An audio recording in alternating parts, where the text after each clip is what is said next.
I teach a dumb bitch, I'm gonna get millions. Watch this. In the project living, spoke it till existence. Voila. More change than 50, got more cars than Diddy. I only weigh 180, but my watch cost 250. We're starting the show right fucking now.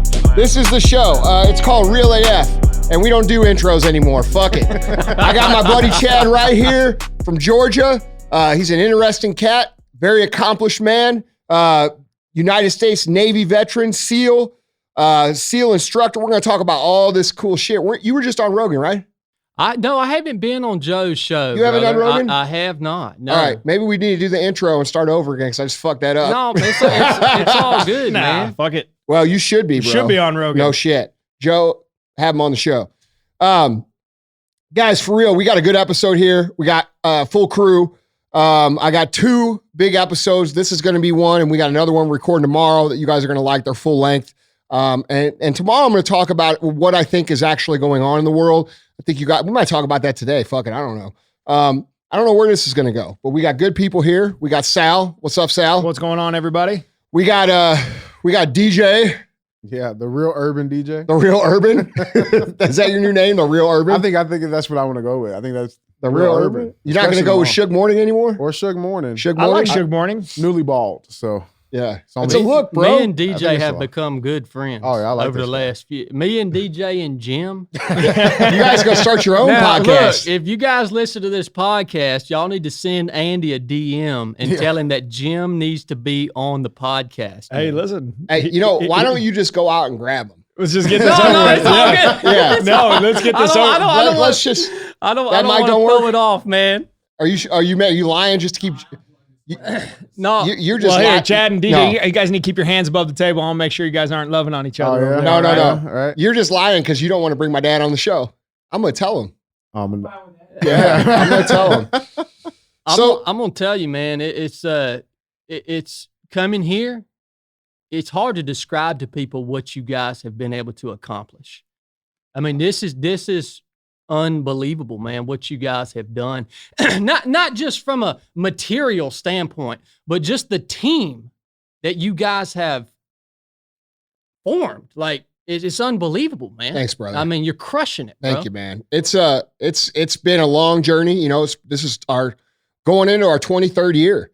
So, I mean, we're still pretty young, but we started young, and that's what a lot of people don't realize. But man, honestly, bro, like, it's all cool, but the coolest thing about all this, for real, is seeing these guys out here help tens of thousands of people on a regular basis improve their lives. And then, by the way, getting to have people like you come in here and see it and share it and talk about it and be a part of it, bro. So, dude, thank you for coming up, man. I know you drove up here. Dude, it's an honor, and thank you guys for having me. I'm actually surprised you let me come, man. I'm just a skinny dude with a red beard, and I didn't even know we were filming this. I would have did a little better job on my braid. But yeah, man, getting here was quite an adventure. I did drive. Yeah. Now I know you're a car guy, Andy, right? So I've never owned a nice vehicle in my life. It doesn't make sense for me to own a nice vehicle because I literally don't go to town. I don't go to town, period. And so this all this coronavirus stuff, I'm not trying to fly right now, right? And it's not because of coronavirus. I've already had coronavirus. I ran a freaking marathon on day 5. Everybody here's had coronavirus, right? Every single person had it here. Go on my Instagram if you want to see what my coronavirus journey was. It was very manageable. I'm trying not to fly because I'm gonna tell you right now, brother. People are keyed up, man. And I don't do well being treated like livestock, right? Staying here, dude. When can I? I don't do well when you start to treat me like livestock. So I told my wife, I said, I got to drive up here and this old beat up Toyota truck, I just don't think it's going to make it. And so I went out the day before yesterday and bought me a brand new Suburban. There you go. Oh, This is the first nice car I've ever owned in my life. Now, I like to choke when them jokers told me what it was going to cost. But I bought it, and so the morning I went to leave to come up here, I walked outside. It was like 19 degrees outside. For balls cold, man, and I'm out there. I cranked my new Suburban up, and I come back in the house and my wife's like, man, what were you doing? And I was like, I had to go out and crank my car up, let my car warm up. She said, you know that thing has something called remote start. Yeah. I never heard of a car, and there's a button on this key thing that I can push and crank my car from inside my house. Yeah. Now, I get in the thing after I learn now that it has remote start. And I'm literally sitting, I'm going down the road, man, and my seat starts to get hot. And I legitimately I'm getting concerned. Yeah, right. I think that my car is like malfunction. I'm like, this thing's brand new, man. What is going on here, man? Yeah. And I look down and this thing has heaters in the seats, man. So I'm getting soft. Them Suburbans are sweet, man. I'm gonna get bro. soft driving You're- this thing around. You're getting real soft, you know. Chad, I got to be honest though. Wait until that AC comes on. Your balls are. You just got on a run. Your balls get real nice and cold. Yeah, Those right. AC seats are fire, man. Dude. They're nice. Y'all You- y'all think I'm joking? No, we don't. I'm not joking. No, we don't. We've all been there, baby. Yeah. It's nice. No, Welcome. we don't. Unbelievable, Dude, man. the sea heaters can sneak up on you, man. Oh yeah. Yeah, start cooking that meat. Did you turn Yeah. the steering wheel on? No, I ain't figured that one out buddy. yet. I will say that though, dude. I'm not a big sea heater or cooler guy, but the steering wheel when it's like 0 or below, Balls cold. that's nice. Yeah. It's Oh, yeah. nice. I want to, I want what I want to know, Andy, just so it'll make me feel better about what I paid for my Suburban. What's the most you've ever spent on a vehicle? Oh, Wrong question to the wrong I have guy. a feeling I'm going to be okay with what I Yeah, paid. yeah, yeah. I paid $43,000 for my Suburban. You won. I just Am say I this. good? You're You doing won. good. Oh, yeah, you won. You should feel good about The that. answer is yes.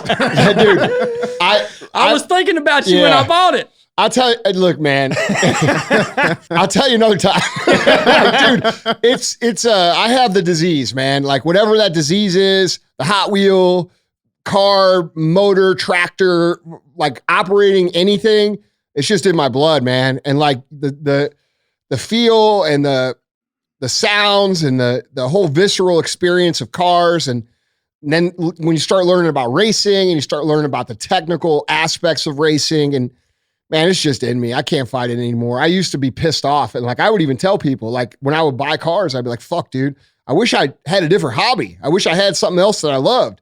But I love it, and it's just something It's I a really great enjoy. hobby to have, yeah. man. And dude, I've worked for Mr. Obama a few times, and we used to ride around in those Suburbans, and I always wanted. The coolest car I've ever seen was we were flying to a country in West Africa, and little hole in the wall place, and we had this vehicle on board the C-17, and we were dropping it off for a little CIA detachment, right? And it was a Toyota Prado or Land Cruiser, right? And it looked stock, bone stock. But when you started digging into this thing, man, it was up armored. There was a turret that popped out the roof from the back hatch. It had, I probably shouldn't be saying all this. It had cameras. I was like, dude, there ain't no telling what this joker cost, man. Yeah. Dude, those up armored like Suburbans that are done with like all the cameras, those are $500,000, man. Really? Those things are crazy. Yeah. And I think when you get into that level of stuff where, we're talking about turrets and all that, I mean, I think those are 7-figure vehicles, each one. I guarantee if the government's building them, they are. Do you have one yet? No, well, we got an up armored. We have a up I armored. saw the Humvee out there. Yeah, but that's not armored. We got an up armored Suburban. Yeah. Dude, that's the awesome, company bro. that I work for, we have one for the contract. Yeah. That's Yeah. awesome. So man. did you drop that thing off in Rome, Georgia when you're flying over it? Dude, I wish I'm a Toyota man. Yeah. I mean, I'm a Toyota man. It's hard to battle it.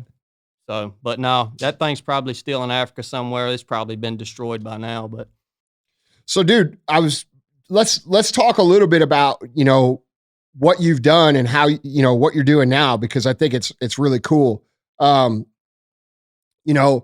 2006, you graduate high school, you go right into the Navy. Did you always know you wanted to be a SEAL? no, I didn't, Andy. I didn't. I just, I was lived in a small town in North Georgia. I've come full circle. I'm back there now. But, I just came to a realization one day in life that if I don't leave this little small town and go do something special, right, in quotation marks, Right. something different, that was going to be my lot in life, which is fine. Now I know a lot of men that are some of the greatest men on earth Yeah. that have never left that place. But there was something in me, some burning desire to do something a little different. So I went to join the Navy, and I went through boot camp.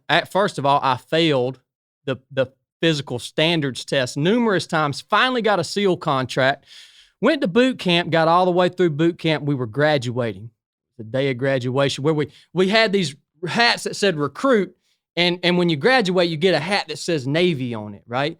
And so we're going to get our Navy hats. And my drill instructor, dude, he pulls me to the side and he says, Chadd, man, you got to go to medical. They found something on your dive physical. Because they run you through the mill when you go to be a SEAL. Like, they really check you from head to toe. So I walk into this dude's office. I'm thinking I'm about to go to SEAL training. Man, I've graduated. All right, I'm here. My dream is starting. He says, hey, bud, you have a 7-centimeter pericardial cyst on your heart. This dude is the top medical officer for Naval Special Warfare. He said, you will never be able to be a SEAL. He said, this cyst is asymptomatic, meaning that we're not going to take it off your heart. It's a rare condition, all right? It's not going to affect you your whole life. What they were afraid of is when we dove, that the pressure change would burst the cyst, right? They didn't know that for a fact, but it was a possibility. So he said, sorry, bud, we're going to send you to the regular Navy, which would have been fine, but that wasn't necessarily where I had set my goals, right? It was actually way off from what I had made up my mind to go do. And so I wasn't too happy with that. So I got an administrative discharge from the Navy and went back home with my hat in my hand, right? Because when I went back home, guess what all them old boys back at the house thought? Oh, yeah. They thought, well, old Chadd, he's back. He Yeah. couldn't make the cut, right? And I'm like, no, man, I actually have this cyst on my heart. And they're like, oh, come on, dude. Yeah, right. Come on, Right. man. A pericardial cyst. Ain't nobody ever even heard of that, Yeah. man. And so, I'm there at the house. I start shopping around for a heart surgeon. Now, every heart surgeon I go to, they say, hey, man, you're freaking 19 years old. We're not opening your chest up to remove an asymptomatic cyst. Like, this is a dangerous surgery. And so they just flat out would deny even doing the surgery. Finally found a dude named Dr. Cooper after going to about 3 or 4 different heart surgeons. And he was an Army guy. He had served on the battlefield as a combat surgeon. He understood I wanted to go serve my country as a U.S. Navy SEAL. He said, Chadd, we'll do this, man. I'll take this off your heart, man. So I paid for my own heart surgery. I got in the vehicle that morning, was driving to the hospital, and I had one moment of doubt, and it was on that drive to the hospital, 5:30 a.m. My dad, I look over at my dad, and I said, Dad, do you really think that I should do this, man? It's getting serious. It's getting real now, Yeah. right? Yeah. And it's a gamble, because if I have this thing taken off my heart, there's no guarantee that they're going to even let me back in the Navy. Right. Like, I didn't have Right. any promises. There's no guarantee They on didn't make that. me any Yeah. promises, man. Right. This surgery cost over $100,000, right? This is a huge gap. We were poor. Yeah. I'm still poor, and so I asked Dad, I said, man, you think I should really do this? And he said, son, if you want to be a SEAL, you don't have a freaking choice. Now, that's been a common theme in my life. You got to come to that conclusion at some point in your life that there's going to be times where you don't have a freaking choice. Me and DJ just talked. It's the same way with marriage, man. My wife's a recovering addict. There was a time I got home from deployment in 2012, whole nother story. She said, she was off the wall, dude. And I was about to quit my marriage. And I called my little brother. He said, Chadd, you don't have a choice. There again, you don't have a freaking choice, man. So we go to the hospital. I had this thing removed from my heart. And luckily, they let me back in the Navy. And I went straight through SEAL training. Was never rolled, never failed a single evolution, because I had so much invested Right. in it beforehand. If I would have went to Buds without the whole process, of removing the cyst and the heart surgery, I don't think I would have made it, just to be totally honest with you. But when I finally got to toe the line, I had 2 years. I had a heart surgery. I had a lot of money. I had all this time and money and effort, and I had all this invested, right? Nothing was going to stop me. I literally would have died. I don't say that lightly. You hear people say that all the time. No, I don't say that lightly, man. No, you could feel it. Yeah. That's real. Yeah, dude. That's you know, that whole mentality, right? Like, dude, I don't have a choice. I think that's the whole key, man. It's like we were talking on the treadmill earlier. You know, you how many ultra marathons you done? I've lost count, brother. Yeah. I mean, do you have a choice of quitting?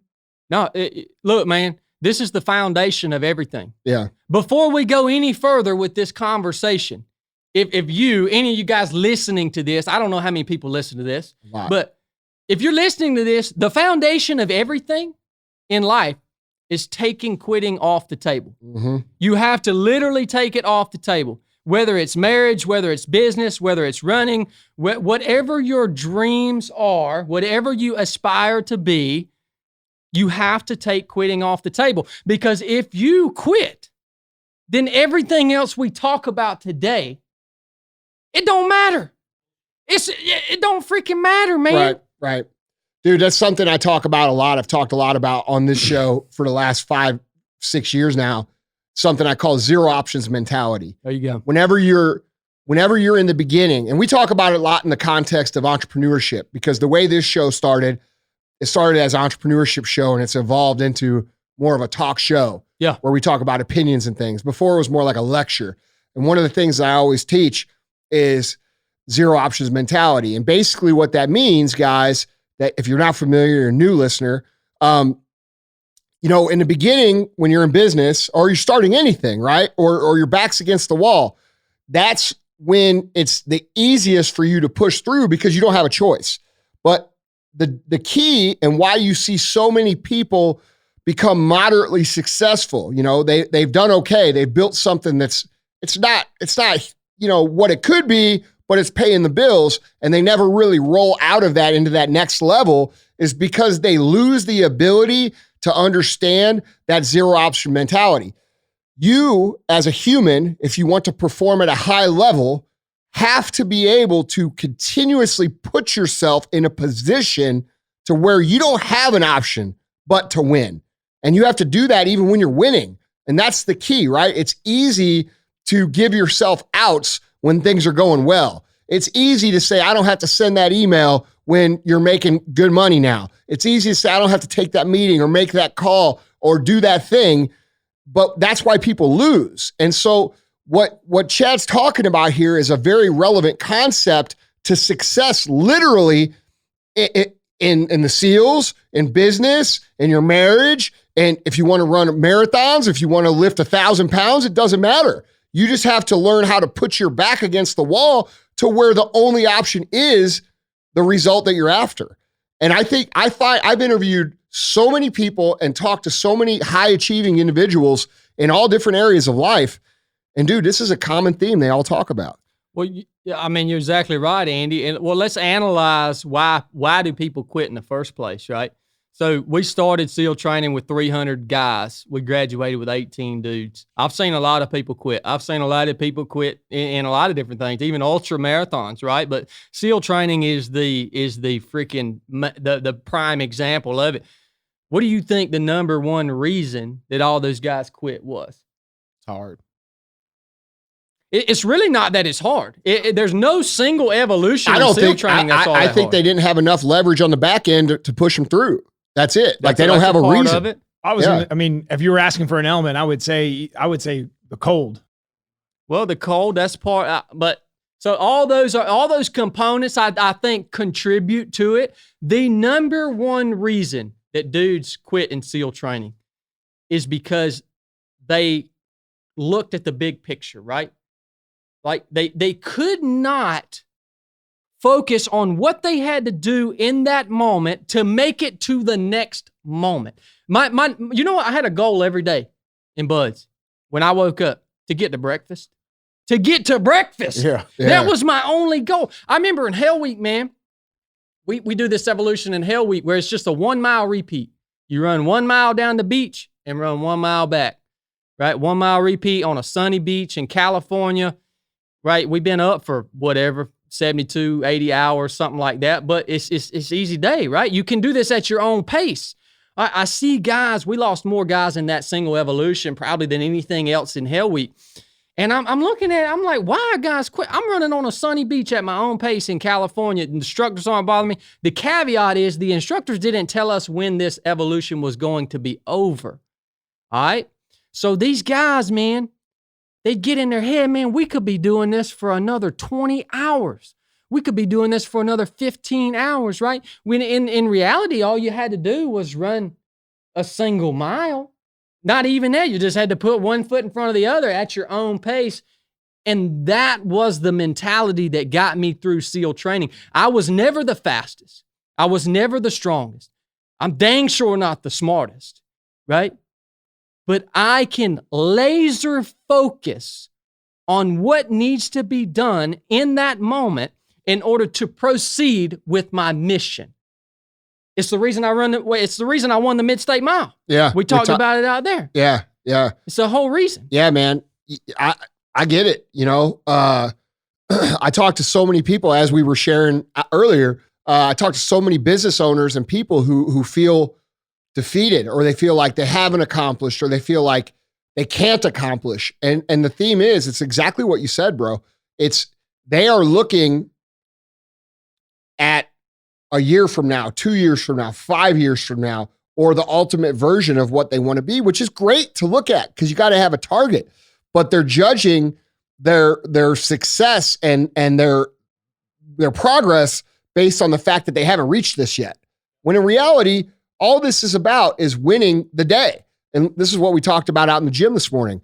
You know, if you find yourself in a scenario right now where you feel dissatisfied, or you feel like you're never going to get where you want to go, or you feel like you're not making progress, the likelihood of the reason why you feel that way is because you're looking so far ahead and judging yourself based on that, when in reality, it's counterintuitive to how big goals are accomplished. Yep. How do you eat elephant? One bite at a time. One bite at a time, man. This isn't new. Yeah, this is nothing new. This is something we've forgotten. Dude, that's what it is. And I talk to guys like my buddy JP Donnell, who's our great friend of ours. And we always, we talk real, like, hey, bro, what was it like over there, when you were a sniper? And he tells the stories, and we all sit there like, holy fuck. But really, dude, what he always says, I'm always curious because I meet a lot of guys. I'm like, hey, what was Bud's like? And he's like, it wasn't no big deal. Jocko said the same thing. It wasn't no big deal. And you know what they both said? They said, fuck, dude, it's just one day at a time. You just go. Well, I think you look at the correlation to life, whether it's Bud's training or building a business, and I don't know if you understand kind of what we do. We sell more than supplements, right? Like our game plan is to help people change their lives. And I think that's what we do better than everybody else in our industry. And we have lives every day and we talk to people. And in order to be successful, whether you have 100 pounds to lose, 200 pounds to lose, 20 pounds to lose, it's putting one foot in front of the other. It's one meal at a time. It's one good workout at a time. It's making sure you're tracking your food one day at a time. And just simply hitting the repeat button, and if you can do that consistently over a long period of time, you can be successful. It doesn't matter. Nobody ever asked you how long it take you to lose 100 pounds. They look at the result that you lost 100 pounds, and so back to your analogy about running the mile, like nobody cares how long it fucking takes you to do it. Yeah, but they just want to know if you did it. Sal, the caveat to this and the reason that so many people struggle with success now, and when I say success, I'm not talking about just money. I'm talking about any area you're trying to be successful. The reason they can't succeed is because everybody out there is selling them the fucking secret. They're selling them the fucking secret. When guess what? There is no secret. There is, you win today. You win today. And then guess what? If you won today, you get about, maybe if you're lucky, 8 hours before you got to win the next day. And you know what? At the end of it, this is what builds confidence in yourself. This is what builds self-worth. A lot of these motherfuckers online right now are talking about, oh, dude, just tell yourself you're great and you'll feel great. That's not true. Tell yourself you're great and don't do shit and tell me you feel any better. Yeah, you're not going to feel better. Okay? You this is the big line. Dude, it's the biggest lie in society right now that you should just accept yourself and say, I'm great the way I am. That's the biggest fucking lie in society. You got to test yourself if you want to be happy. You've got to test yourself if you want to be fulfilled. You have to know that when you look in the mirror at night, you did what you're supposed to do. And when you look in the mirror at night and you did whatever you're supposed to do, you're going to feel good. And the next day, you get to start over again. And that's just the way it is. People are trying to search for this answer that is like everlasting. There is no everlasting answer to happiness. There is no everlasting answer to fulfillment. There is no everlasting answer to fitness or making money. You have to execute day by day by day for a long time, and that's just the way it is. And if you're not willing to do that, you just won't get that. And that's just the reality. And we're inundated by marketing every fucking day, whether it be the diet industry, the fitness industry, the success industry, the relationship, all these things, right? Everybody's a fucking coach now. And and by the way, if your coach hasn't done shit, why the fuck is he your coach? Okay, let's get that out of the way. But we have these people spouting all these informations and not quote unquote knowledge to people as if there's some secret to everlasting happiness and Zen-like peace. And there isn't. You have to create the peace in yourself by learning that you can do anything you want to do. And you learn that by doing the shit you're supposed to do. Once you start to see it, it's so simple. You're like, how did I never see that? Because I am the guy who spent years and years and years trying to figure out why I was angry and why I was mad and why I was upset and why I was depressed. And by the way, I still have off days. But the truth of the matter is when I stopped doing that and I started looking at, okay, I'm 350 fucking pounds. I'm fat as shit. Yeah, I'm making good money, but you're a total fraud, dude. All right? How am I going to fix this scenario? Well, I can't fix it in one day, man. So what am I going to do today? Today, I'm going to eat how a fit person would eat, and I'm going to train how a fit person would train. And at the end of the day, I'm going to say, all right, I did it one day. When I wake up tomorrow, I'm going to say, I'm going to do it again. And it's that simple. And dude, the same thing goes for like your mental health maintenance and taking care. Self-love is what I'm talking about right here, guys. It's not this thing that is promoted by all the social justice warriors out in the world wanting to feel good for doing nothing. To accept for who you Bro, are. You're, right? Yeah. You're never going to feel good for doing nothing. It's not going to happen. It's all going to fucking fail, and you're going to blame the people who sold you the fucking lie. You shouldn't blame the people who sold you the lie. Blame yourself.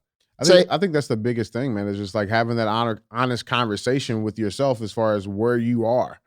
You know, and not accepting that, but refusing to accept where you are and get going. Like me on my weight loss journey. Like I know I'm not where I want to be at. You know, I know that for a fact. But yeah. I know I'm closer today than I was yesterday. Hell, yeah. You know, but it's having people refuse to have that honest conversation with themselves. I know I'm a piece of shit. Look, man.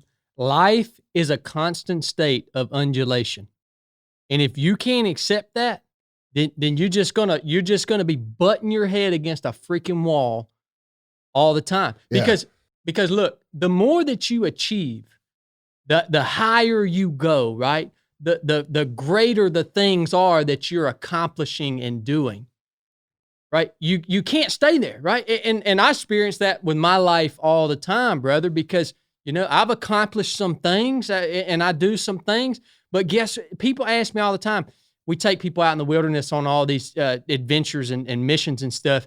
And they always ask me, when this is over, how do you not go through that stage of depression? You know, like how do you skip the valley? Basically, how can we go from summit to summit to summit? How do you? And I'm like, you don't skip the valley. Like when I come off of a mission, when I come off of a ultra run or whatever it is, dude, I might sit at my house for 2 weeks and eat ice cream and just. I accept it, man. I'm like, all right, this is part of the process of being a freaking winner. Now, I understand that it's not permanent, but I accept it. It takes the power away from it. And I take a few days off, man. And then guess what? I'm looking at the next peak, right? I start climbing again. That's the way life goes, man. Do you think, so this is an interesting thought. And I'm like, reeling back all the great conversations I've been fortunate enough to have with people who have done really cool stuff like you. Do you think it's because that we're addicted to the progress that we so like what I'm saying is, you hit an accomplishment and then you kind of come off of it and you're in that downspout and, you see the next one. The true winners are addicted to the process, not the result. To the climb. That's right. Yeah. And so I feel like when I hear you say that, I'm identifying with that and thinking like, fuck, dude, I wonder if I'm actually doing this to myself just so I can get that feeling, feeling of progress, right? That's real. Like it's such an addicting thing to do it, and it's weird that so many people try to avoid. Well, I guess it's not weird because for a long time I didn't get it either. I tried to avoid the fucking work. I wanted to, I did the work, but I tried to figure out how to do less of it. I tried to figure out how to make it easier. But I think that's yeah. But I'm saying like as I got older, dude, I started to look for the harder path. I started to look for the shit that was going to test me because I knew that if the test was harder, that I would gain more skill out of it, which would benefit me to what I'm trying to do. And that's only been a realization that I figured out in the last 5 years or so. The first 15 years I was in business, I was trying to do what everybody else does. I was trying to cut a corner. I was trying to make it easier. I was trying to figure out a way to gap this, issue, basically go from peak to peak without the lows. And I know it never happened. Never, ever. And when I started embracing the lows and I started saying, dude, I love these tests. All right, I'm getting tested right now. And when I come out of this test, I'm going to be that much better. And this dude who's not going through the test isn't. And when I started looking at it like that, dude, it changed. It changed the game. It changed me, changed who I was, changed my peace on the inside. Because, dude, now I'm in control. Now I'm in a position to where I'm in control of this shit. I'm not reacting to the waves. I'm creating the motherfucking waves, And, dude, that's such a powerful thing to realize, And for the listeners, are you listening to this podcast to make your life easier?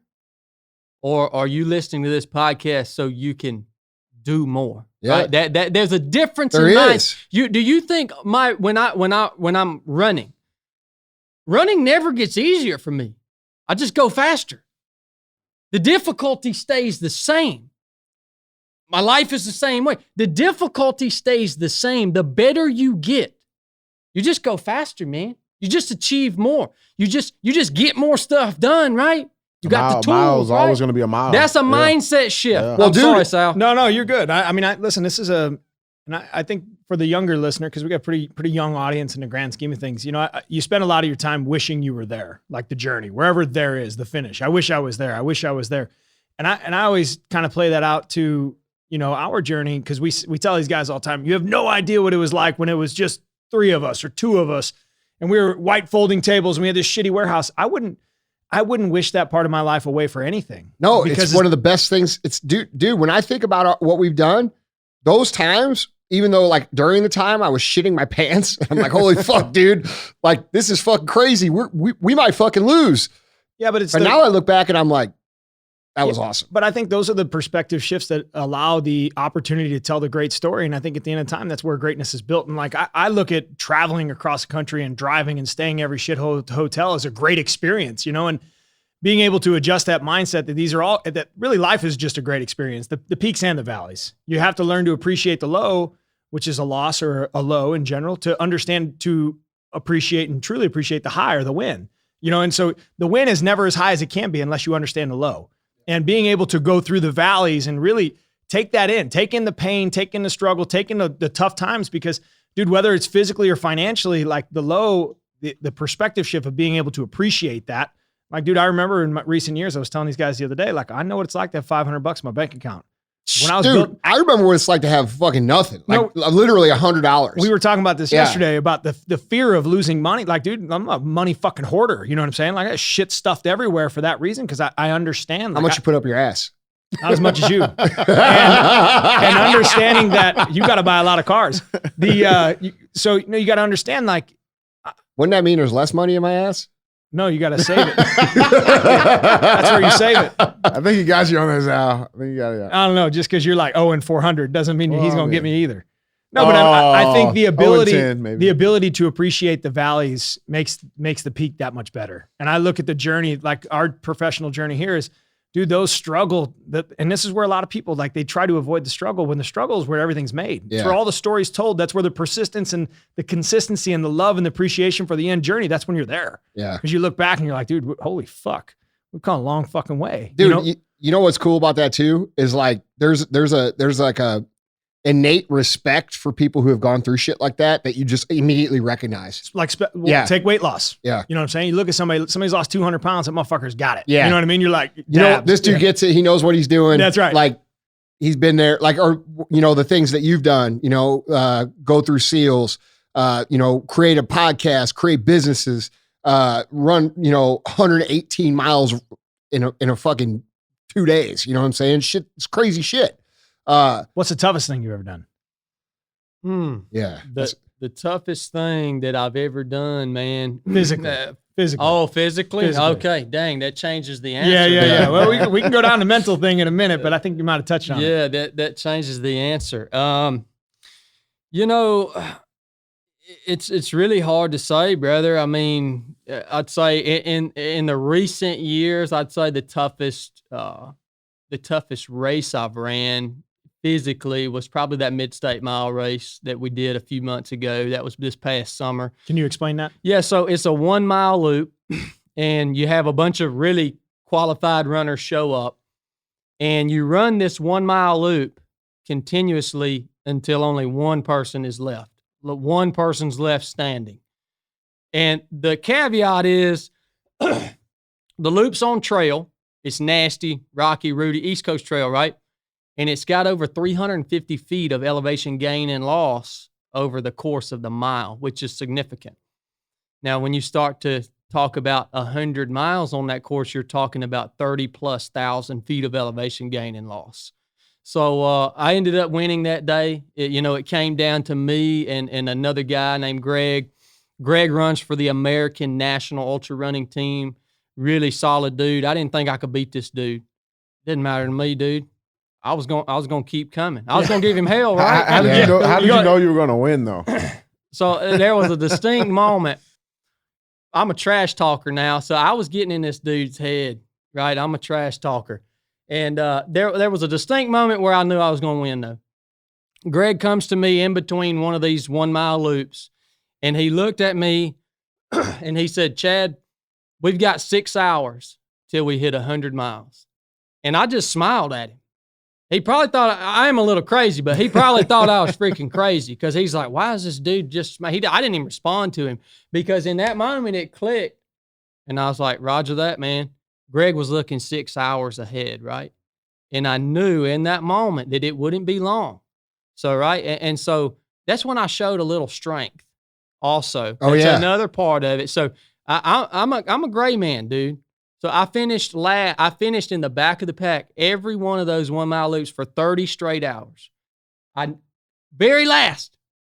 Nobody even know who I was until there was only like 3 or 4 people left, and they were like, who is this cat? We ain't seen him the whole. It's because I was in the back of the pack, right? Yeah. You know, I'm fine with that. Pride is not a thing for me, man. Like, I was the same way in SEAL training. And showed a little strength, and Greg was overextending mentally. I played this game. This is an old shoe for me, man. And, of course, it wasn't long. Now, what's interesting is Greg was taken out of the race because his body shut down. Mm-hmm. Literally, this guy couldn't walk. There's a video on Instagram of Greg crossing the finish line, and he literally cannot walk. His quads were just in knots, right? Yeah. So it's, he was still there mentally, but his body shut down. Now, why did his body shut down? Starts in the head. It shows you how powerful a thought like that is, overextending yourself mentally. The things that you say, right? Did you know that your tongue, the things that come out of your mouth, do you know that that's the rudder of your entire life? This is no joke. I've got 100 stories around that simple concept. All right, bro, I believe it. You speak it into reality, 100%. And there's like you said before, Andy, you still got to toe the line. Oh yeah. But when you're in the heat of battle, you need to say the right things, right? You need to say, I don't cuss. Now that's not a Christian thing. this is an odd thing to say on Real AF podcast. That's not necessarily a Christian thing. It's because I've analyzed my speech. And I've said, man, and I learned this in SEAL training. I remember diving under a massive aircraft carrier, and I had this little limpet mine. And I was thinking, where do I need to place this mine? How can I disable this freaking massive vessel with this little bitty explosive? Well, I just put it on the rudder, right? And that ship can't leave harbor. It's completely disabled. So, likewise, your tongue is the rudder of your life, man. And you'll see if you go and do things like I do, you'll see when somebody will lose control of that rudder just a little bit, right? And it creates a physical response, physiological response. Their body starts to shut down. It's powerful, dude. Mm-hmm. It's powerful, man. So I've analyzed my speech and I've tried to cut out every needless thing, anything that's not speaking life into me. I got no interest in it, man. Mm-hmm. Because I'm on a freaking mission, dude. I'm on a mission. I can't die. Y'all don't know that about me. I can't die. Until my mission is over, I cannot die. What is your mission? Dude, I mean, it's a little early to be talking about this, man, but dude, I'll be straight up, will you, brother? Yeah. I said, the no cussing thing is not a Christian thing. I'm sold out on Jesus, man. Yeah. I'm sold out on Jesus. Dude, I was overseas and some stuff happened, and we can talk about that if you want to. But I do want to talk about that. Dude, I heard about this. People think I'm crazy for telling this story, dude, man. No, I want to talk about this too because I have my own story because I heard this story before you came here, but this would be a good time to go there. Yeah, man. So I was overseas. I was staying in this place, and with me and 4 other dudes, and I get my heart starts pumping a little. And this is not the story you're probably thinking you're about to hear, but we're staying in this place, man, and no kidding, man. There was like an evil spirit or force in this place, right? Yeah. And just some stuff started happening, like not only like bumps in the night, voices, like weird crap, dude. Yeah. But oppression. Heavy oppression on the team. Like we couldn't even operate, man. So it wasn't just you, it was the whole team. It was the whole team. So all these dudes were experiencing this stuff. Same thing, yeah. Get this. Like, dude, I'm getting goosebumps, man. At the end of 1 week, we had all 5 dudes sleeping in the same room together. Yeah. 5 Navy SEALs sleeping in the same room together. Now, and now you talking about some badass dudes, right? Like I'm talking about, dude. But you can't shoot a fucking ghost, bro. I don't know what I don't know what it was, man. And now again, you guys can take this or leave it, man. This conversation is not for everybody, but I'm just telling you the truth. I got nothing to sell you. If you're listening to this, I got nothing to sell you. I got no reason to lie to you. I'm telling you what happened. I called my little brother back stateside. Yes, Navy SEALs have cell phones on deployment. That's a luxury of being a SEAL. I had a little flip phone, called my little brother. I knew he was a Christian. I said, hey man, there's some weird stuff going on here. And I don't know what to do. But we can't operate, we can't sleep. What you got any advice for me? He said, well, let me put you in touch with my mentor, my pastor, right? His pastor calls me. He says, put me on speakerphone. I walk him around this place. I wait till all my buddies are gone, by the way, because I'm like, man, this is crazy, man. Yeah. And so I walk around this place, and this guy just prays over this place that we're in. And I kid you not, like total peace returned to that place. Now I said, there's some power here. Something just happened. I don't know what happened, but something just happened. And I want to figure this out. I want to dig a little deeper into this, right? And it wasn't just me. The other guys, noticed it too. Yeah. And so I did, man. And that's kind of what started. That's how I started with my whatever I'm not a religious dude. Your relationship. I'm a servant. I'm a servant of Christ, literally a servant of Christ. And, so that happened. I got back home. I got back home, changed, dude. I'm thinking, man, my marriage is gonna be awesome, right? I didn't want to watch porn anymore. Everything changed, dude. I mean, I was. Now look, I'm not perfect. Anybody listening to this, realize I am not perfect by any means. I'm fallible. You're I'm not weak. supposed to be perfect. That's right, brother. Yeah. So I get back home. I told you about my wife. She was literally almost dead. She'd be asleep for 3 or 4 days at a time, man. And like she was on the verge of dying. And dude, I had this new thing that I had just recently learned called prayer. So I started to march circles around my house and pray for and all this. And about a month or two later, man, she got clean. Like she had to go through the process, right? But she made the decision to get clean. And I can't attribute that to anything. There's no other reason why. It wasn't anything I was telling her to do. I get it. Yeah, and so this has happened even on that deployment before I got home. A lot of things, God revealed himself to me in a lot of very real ways and really set my faith in concrete. He knew what I was about to have to fight when I got home, right?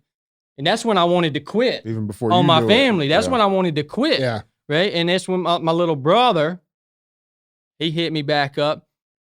You don't have a choice, man.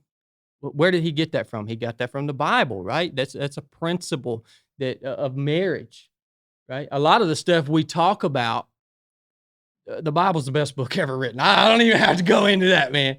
But a lot of the wisdom that we talk about, no matter how you believe, you don't have to be sold out for Jesus. If you want good principles to live by, to be successful in life, there's no better place to go Than the Bible. That's it. Dude, our whole show, we just met. You guys don't understand. So Chadd and I just met recently. We don't know each other that well yet. We're going to know each other real well, though, I could tell. But my show, the MFCEO Project, was me, an entrepreneur, a successful entrepreneur, and a pastor. And that was the whole theme of the show. And all the principles we talk about, and we never led with, hey, this is a show about Jesus. Yeah. We never led with that. But all the principles we talk about in that show, they're all based in faith. And sometimes people never picked it up. Sometimes it took them years to pick it up, and they'll come in and be like, holy shit, dude, you guys are like speaking the Bible with like F-bombs. I'm like, no, dude, the principles of success really are in that book. They really are. Dude, that story gives me chills, man, because I went through a similar experience as well. No way, dude. Yeah, dude. Have you shared that ever, Andy? Not really on the podcast, but I'm going to now. Man, that's awesome, bro. Yeah. So, and a lot of people I'm not I guess, like preachy guy, right? Like, dude, I believe that you have to discover these things on your own. Agreed. And I believe that when you force them on people, it actually pushes them away. 100%. And so what I've always tried to do is do it one at a time, right? I guess it would call it my Christian duty, to try and talk to people, but I never push it ever. I just tell them my experiences with it. And dude, when this happened, this was 2018, the story I'm about to, or was it 19? 2019 or 18? 19. It was only a year and a half ago, bro. And, my life was good, dude. Like I thought I had a lot of shit figured out, right? Like I understand the power of visualizing. I understand the power of attracting things. I understand all these different little things sort of figured out. And I had no reason. And I had also experienced paranormal things before this. And we could talk about that because it's crazy stuff. But so in 2018, I bought a house and I built a pool. Okay. And it took a long time to build this pool. And we moved in after a year of owning the house. We finally moved into the house. And this was May of 2019. And then in August of 2019, so we had the pool for the whole summer, my niece, Sloan, came over for her birthday party, and she was 3. And during the birthday, it was her sister, and then a few of their cousins and 2 adults. There was 5 kids, 2 adults. Nobody's drinking. This is nobody's doing anything. This is the middle of the day. And you parents listen to this story, you need to be real careful around swimming pools. It's a big deal. Because I actually saw the video of the event that I'm about to describe, and it happened instantly. So Sloan, my wife Emily was watching the kids with her sister, and Sloan had gone out of the pool, and her sister wanted to get out of the pool. And so while Emily was taking the water wings off of the sister, Sloan wandered into the pool and stepped off one of the steps and went straight to the bottom. She couldn't swim, and she drowned. And yeah, and by the time Emily turned around, she had been in the water for about, I think it was about a full minute underwater, which is a long time for a 3-year-old. For an adult, it's different. So for a 3-year-old, it's a lot different. And so Emily jumped in the pool, pulled her out, started CPR. She did 6 rounds of CPR, and Sloan had thrown up. She came back a little bit, puked, and then inhaled her vomit. And by this time, the medics had been called and they showed up. We live right across the street from Firehouse, and those guys were awesome, man. But they took her to the hospital, and by the time she got to the hospital, she had stopped breathing and all of this stuff. And that's when I showed up. When I showed up, they had like 30 people in the room. They were performing CPR on this human this big. You know what I'm saying? You're seeing her stomach go like this, and it was fucking terrible, bro. Like probably the worst thing I've ever seen in my life. And the chaplain was in there, giving her last rites. Like, I mean, it was bad. And they ended up stabilizing her, and they put her in a coma, and she was in a coma for 16 days. And with no real activity, no signs that she's going to pull out of this. And the doctors are telling us this whole time that she's probably not going to make it. And if she does make it, she's going to be fucked up, right? Her brain's not going to work right. And dude, I went to Catholic school. I've been to church. I'm not a consistent church guy. But that day, during the time that she was in the hospital, I had a public speaking engagement that I had to go to. I couldn't get out of it. And so I didn't want to leave because dude, every day when you're dealing with something like that, if you've ever dealt with a serious issue, every day is up and down, man. You're like, it's like you're engaged, And so I flew to Arizona and I spoke at my friend Cody's event. And then I was flying to Idaho to speak at my Arte Syndicate event, our summit, which was a 2-day summit. And, I'm not in the mood to speak, Yeah, that's tough, man. Yeah. So, and dude, I'm an open book. Like if you've ever heard me speak or you've ever seen me, like what you see here on the show where I'll just say what's going on, it's the same way I'll say in front of 10,000 people. It doesn't matter. And so I said, I kind of told the story of what was going on to the group. And for some reason, dude, like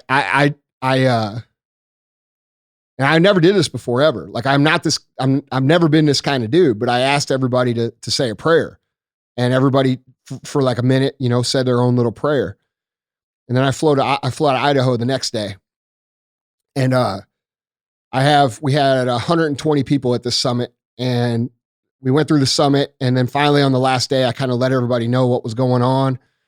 And the first time ever, dude, like I actually like led a prayer, right? Like I got up in front of everybody. My whole life, I never did this before. And I got everybody to participate, 120 people in our Arte group. We said a 2-minute prayer, but you could feel it, dude. Like you know how like when people are really praying, you could feel it. And I know people are gonna hear this shit and be like, "Nah, dude, this fucking that's okay, yeah, man." Right? Yeah, but it ain't it ain't that way. These are good people. These are people that are successful in life, that stand for the right things. And everybody prayed, dude. And I flew home the next day, and she woke up that day, right out of the blue, and not expected to wake up. The doctors were completely like, what happened? Like, she just woke up. And dude, that was the same realization that you had.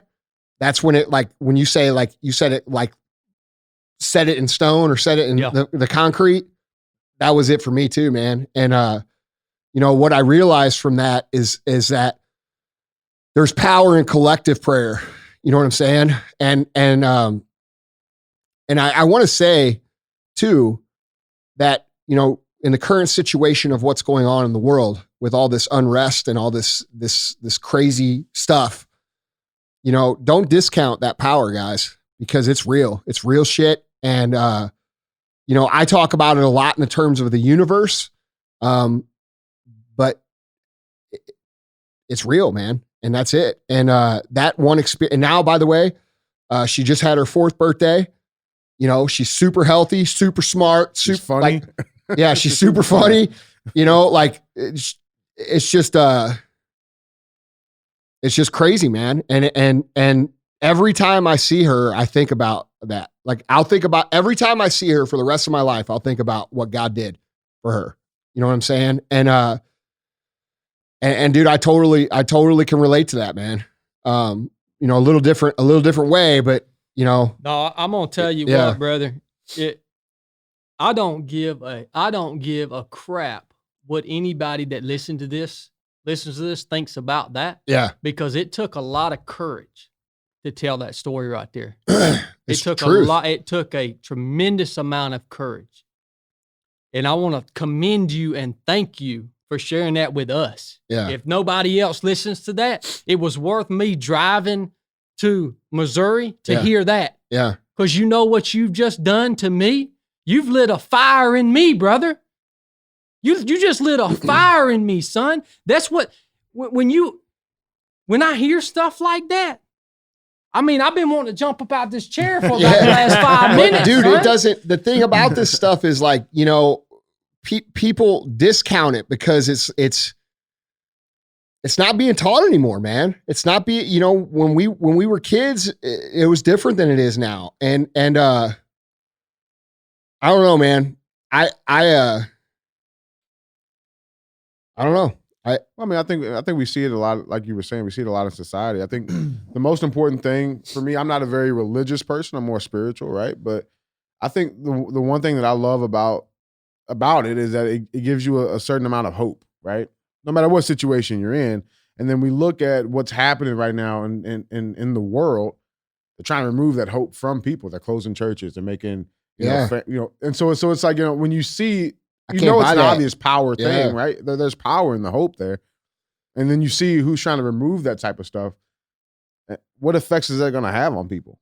Well, a lot of life comes down to belief, man. And where there's a will, there's a way, and you have to believe. And like you tell that story, and Chadd tells his story, and well, dude, fuck, you remember that whole thing? No, of course. I mean, dude, it was hard on you. Yeah, I lived through it, and and you look at in belief, and you have to not only believe in that she can get through it, but you have to believe in God, and then you got to go back and before we get all going down the whatever road we're going to go down.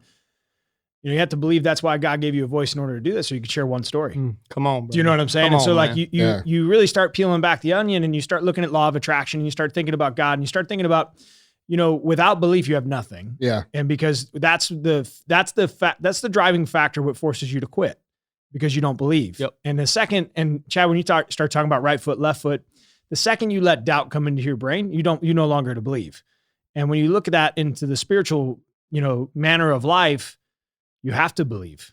And that's the importance of understanding that the world's bigger than you, and there is a guiding force and there's a guiding light, and you have to believe that you're meant for greatness, and whatever that is, what you want in life, and you have to believe first in order to go have the will to go fight for it, and the will to believe that it can be possible or that it can happen. And if you don't believe, then it'll never happen because you're never going to work for it. Yep. And so I look at the 3 factors there of understanding that why did God give you a voice?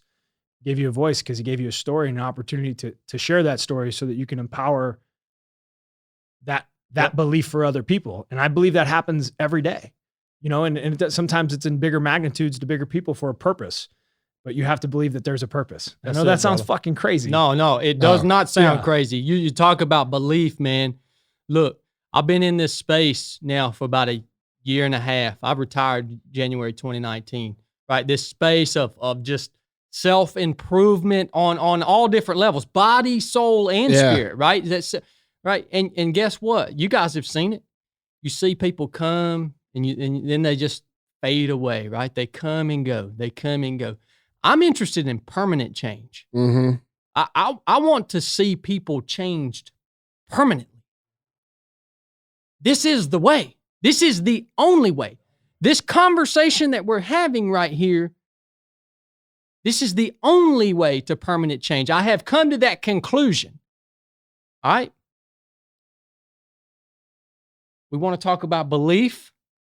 You want to go down the rabbit hole of how people are truly believing the lie. How dude, when you see people, how in the world you see these people advocating for certain lifestyles, decisions, and actions?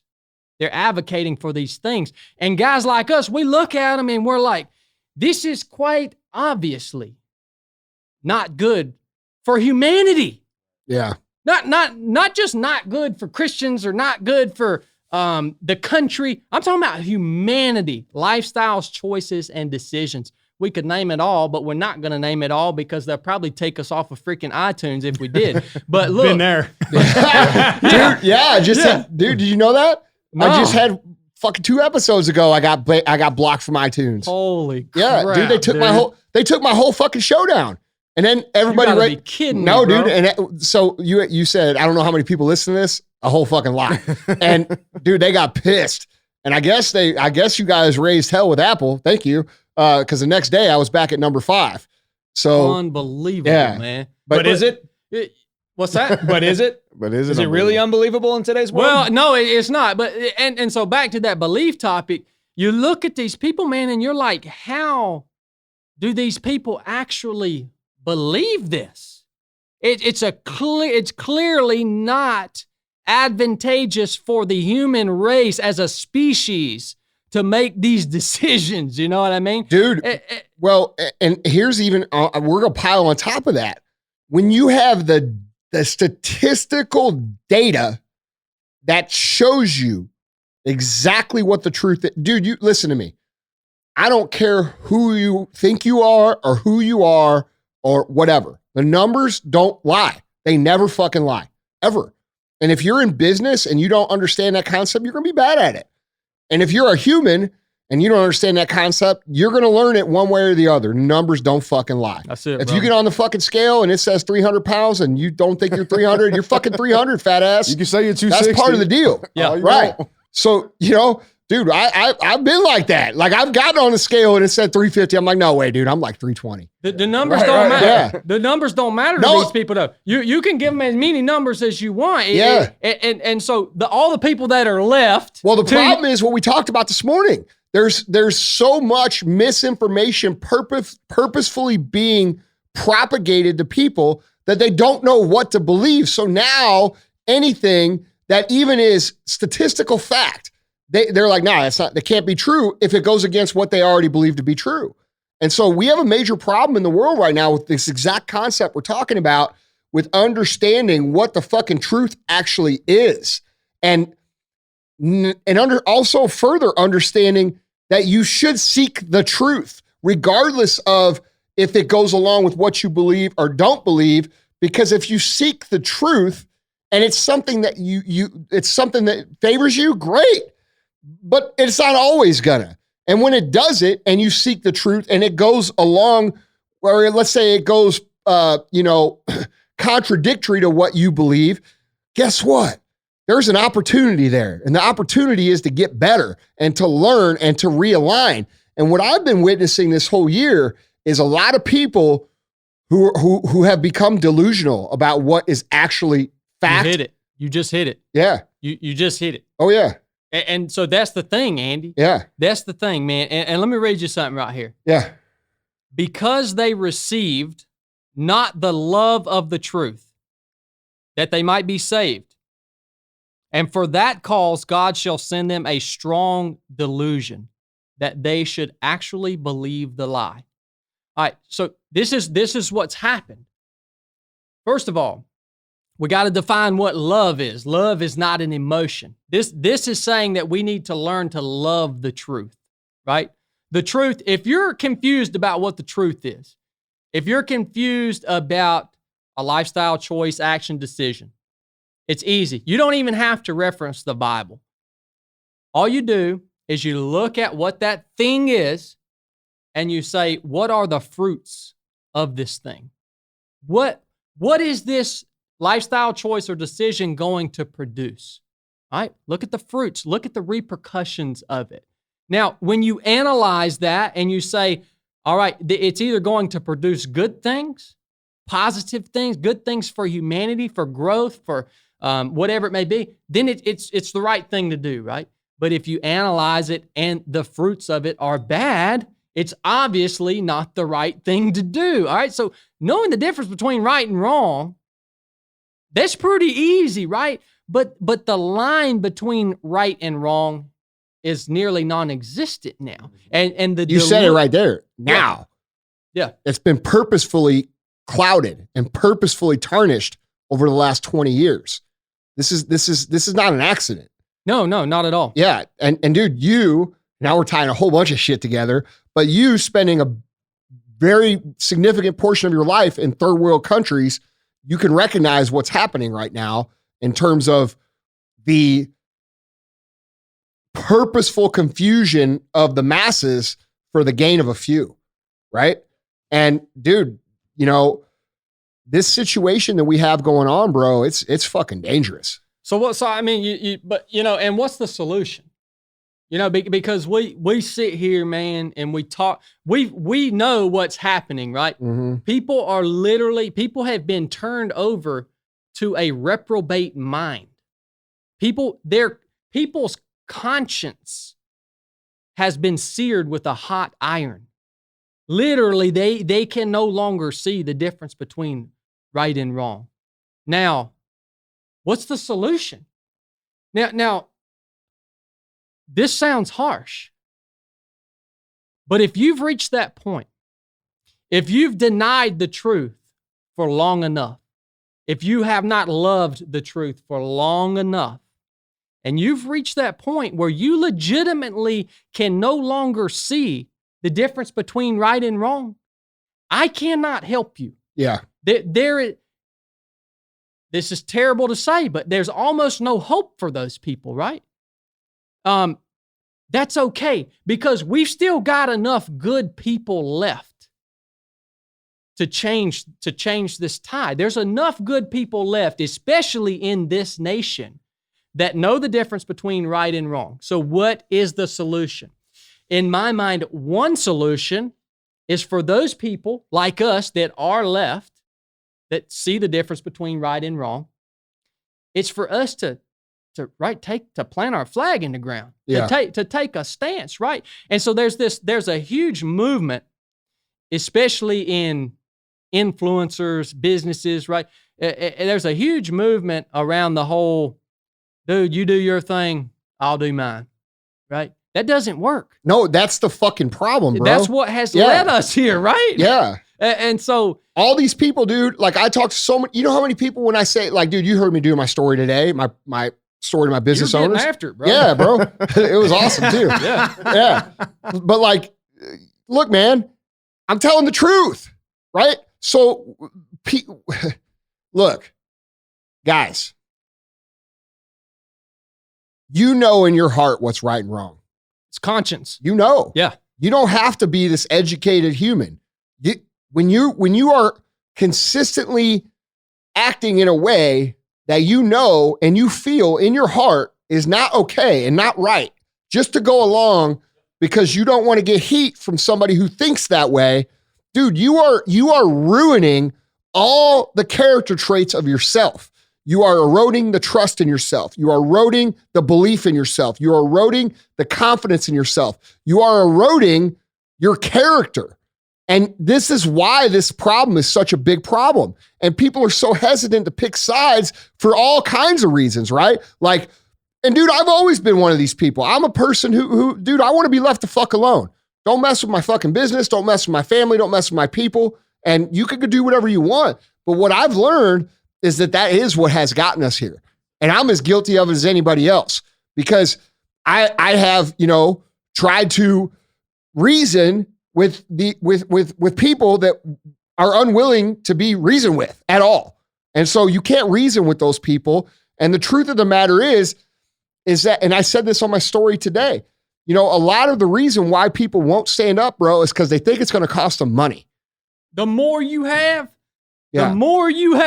the harder this is. And Andy, you've turned the corner, brother. Well, you have went full tilt. Three-wheel motion. The corner, dude. But the more you have, the harder this is, right? And because it was hard to get, right? 100%, so you struggled your whole life, right? And I get this, but I want to talk this out, man, because there's so many people right now that are listening that DM me and they're like, fuck yeah, dude. I wish I could share this. Well, first of all, you don't need to share my shit. Say your own shit. Say it in your own way, in your own voice. I might share your shit. Yeah. Your audience responds to you, not me. Okay? So stop trying to use everybody's shit and start speaking your own truth. That's number one. But number two is this. What these guys fail to realize, and that, because this is politically correct culture, right? This shit started 25 years ago. They took the fucking Pledge of Allegiance out of America or out of the schools because it's offensive. That's where it started. And then it went here. And it's been, the reason they call this shit a color revolution is because it's fucking imperceptible to fucking understand and see. It's little by little by little by little by little. Oh, wait, hold on. I forgot.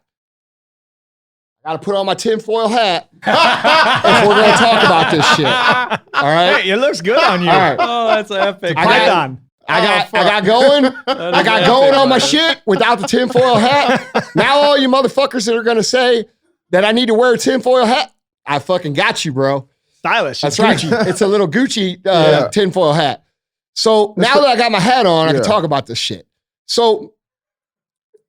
Oh, you think I'm kidding? Dude. Bro, where did you get the hat? Jason got it for me. Oh, that is fucking classic. That's epic, dude. Yeah. So while I have my hat on, we're going to start talking about some real shit. You guys have to understand that what PC culture actually does is, in the long term, it eliminates any speech or opinion at all. Because anything you say and anything you do is offensive to someone. And what happens? And a lot of you guys struggle in business because of this concept I'm talking to right now. So if you think I'm just going off, understand that there's practical advice here. The reason you struggle to post things, the reason you struggle with getting a following, the reason you struggle with getting traction on your business is because you're fucking afraid to take a stance on fucking anything. And that makes you irrelevant. Okay, so it's fear. Now, the reason we have this fear is because for the last 20 years, we've been told over and over and over again that if you say this, it's wrong. If you say that, it's wrong to these people. If you say this in the middle, it's wrong too. So now we're in this scenario where they've paralyzed our opinion and our willingness to even communicate. Like, I don't want to say that. Like, I don't want to tell this joke because DJ might get offended, and I don't want to, you know what I'm saying? And so, dude, we have this scenario now where, we don't communicate, and it's eroded our ability to even connect as humans. And so when you look in the world and you see all this division about every single thing, when you see the race division, the socioeconomic division, the cultural division, the all the divisions. I mean, what are we gonna argue about today? Right. Divide and conquer, right, yeah, man? That's the point. It's an old tactic. That is the whole point of this. And that is, people think this is an accident. Like, we got here by accident. This has been intentionally installed into our society for a reason. And the reason is what we're seeing in 2020. Okay? That's the truth. All right? You guys want to stick your head in the sand and act like it's not happening. No, it's fucking happening. Or it doesn't affect you. Well, it's going to affect you. right. It might It's not going affect. to. See, that's the thing. It might not affect you today. It might not affect you tomorrow. But if you have kids and you have any bit of life left, go ask the people of Venezuela what they think. Go ask the people in Bosnia what they think. Go ask the people of Cuba what they think. Bro, do you think it's an accident that we have all these foreign Americans who have immigrated here from other places that are saying, hey, I didn't come here for this shit, motherfucker. I came here to get away from this shit. Dude, and your guys' silence and your guys' want to not lose a sale or not make your crazy aunt mad at you or not catch heat is actually creating the fucking heat. And if we would all just say, hey, we're not fucking doing that, and people would stop closing their businesses and people stop listening to these people, part of being a great American is the resistance. Part of being free is resisting. That's how we got here. No, you have a moral obligation. And guess who said this? Martin Luther King. You have a moral responsibility to disobey unjust laws. That's that's part of being a free American. And we have right now all these people making these crazy rules that don't make any sense for fucking anybody but them because they're getting some sort of benefit from it. And if you guys don't resist that shit and you don't stand up to it, we're going to be in deep shit and you're not going to like it. And you say, oh, well, I've heard this. Oh, and I want to debunk all your reasons too real quick. Oh, well, I don't want to speak up because AOC says she's going to make a list of motherfucker. I'm going to tell you this. If you voted for Trump, you're on that list already. So you better speak the fuck up. Okay. Second thing, if I speak out, I'm going to lose business. No, you're not, because people are sick of the fucking crazy PC companies propagating this fucking bullshit. These companies who are in with China, okay, and China's a huge market for them, so they're playing along. These people are sick of that. They want other options. They want other things to buy from. And if you own a company and you believe in America and you believe in freedom and you believe in the Constitution and all these things, a classic American company that believes in what America should be about, guess what? People are starving to buy from those companies. People are starving to support those companies. They're starving to wear their gear. Okay? So you CEOs out there who are listening to the show thinking, fuck, dude, I don't want to do. That's why you can't. That's why you're struggling, because you're afraid. You're afraid to be anything. And when you're afraid to be anything, you're nothing. And dude, this is the problem in America today. Like today was December 3rd. This is the problem in America. Bro, I one point that I pulled from what you said, Can I take this shit off yet? Or should I think it actually looks good. Yeah. Well, I'm gonna wear it for a natural fit. I say it looks You know what I'm good. saying? But I think about the frog in the pot of water, man. Yeah. And that's exactly what this is. If you put a frog and you throw him in a pot of boiling water, he's gonna jump out. Yeah. But you put him in some room temperature water and you slowly crank up that temperature, he's gonna die. Dude, and that's why I'm so vocal right now about not closing down, because if you fucking close down this time, you ain't ever getting it back. They're going to tighten that fucking noose, and it's going to be, bro, and it'll be this dude, I saw an article the other day, and I can't remember where I saw it. It wasn't some bullshit site. It was a real site where they said they're going to continue fucking lockdowns after a vaccine, which, by the way, if you get a vaccine that is 95% effective against a fucking virus that is 99.97 safe survival rate under the age of 70, and you get a vaccine where 21% of the people get serious side effects, you're a fucking idiot. Period. That's it. But don't get mad when your kids start counting ABCs and all they can say is moo. Dude. Like, that's going to be it. Dude, I'm sorry, man. It's, unless you're one of these special cases, I don't know. I can't justify it. I wouldn't let my dad get it. There's no fucking way. Look, bro, I ran a marathon on day 5 with coronavirus. Now, dude, my dad's 76, dude. He ran 3 miles. The sickest he was, he ran 3 miles on that day. Now, I crapped my pants on day 4. but on day 5. That's just you getting older, bro. Yeah. As we get older. We have a 40 rule. As we get older, our assholes become less reliable. Yeah. That whole trust to fart thing, that's fucking real. Yeah, don't trust it. That's it. Stay out. Yeah, it's the truth. So, Andy, outstanding rant, brother. Outstanding rant. That's the hat. Had What to was commend it? you on I was that. getting somewhere with that. Where the fuck was I going? Doesn't matter. You got there. No, dude. I was gonna say, fuck. Put the hat back on. Yeah, The point is, Andy, what I get from that, man, is one, truth is self-evident. Plant your flag in the ground. If you just can't find enough courage to stand up for the truth, if you just can't find it, right? There's a solution to that. If you just can't find it, you can go to this book we were talking about called the Bible, right? And then all you have to do, if you can't say, this is me saying this, you can just read the little, like I read to y'all earlier, right? You can read that. And then it's not you being offensive anymore. Yeah. It's the truth that's being offensive, right? Yeah. The truth is offensive. I'm sorry, but it is. And if you can't work up enough courage to say it yourself, you have a source of truth that you can go to and you can use that, right? All right. So there's a option for you if you need to do that. You know what I mean? I can tell you one of the best personal successes or skills that I've learned over time is I'm very comfortable delivering an uncomfortable message. There's value. There's tremendous value in that too. Yeah, that's a skill. That's a skill. gift, man. Yeah. No, and like, you know, you got guys coming in and fuck, man, that's my guy. Fuck, he's not doing well. Fuck this. Fuck me. I don't want to have this. Fuck it. I got to have this conversation. And I've carried it over to life. Like when the mask conversation went down in my kid's school, ring, ring, I'm calling the principal. Like, we're going to have this conversation. Me and you, buddy. If I got to come down, I'm not violent. We're going to hash this thing out.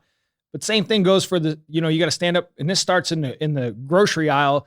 If some guy won't hold the door for an old lady or some guy's taking advantage of a situation, like you got to pull your man card and stand your ground.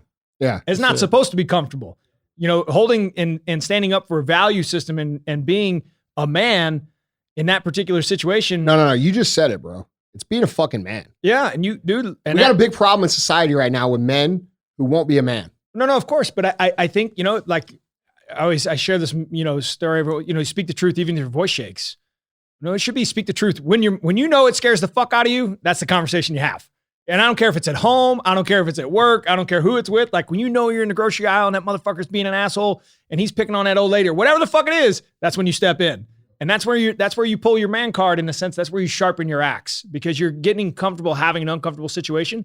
And then before long, like it's not uncomfortable. Well, dude, the whole issue that we're having right now comes from what you said, Chadd, about the mind your own business thing.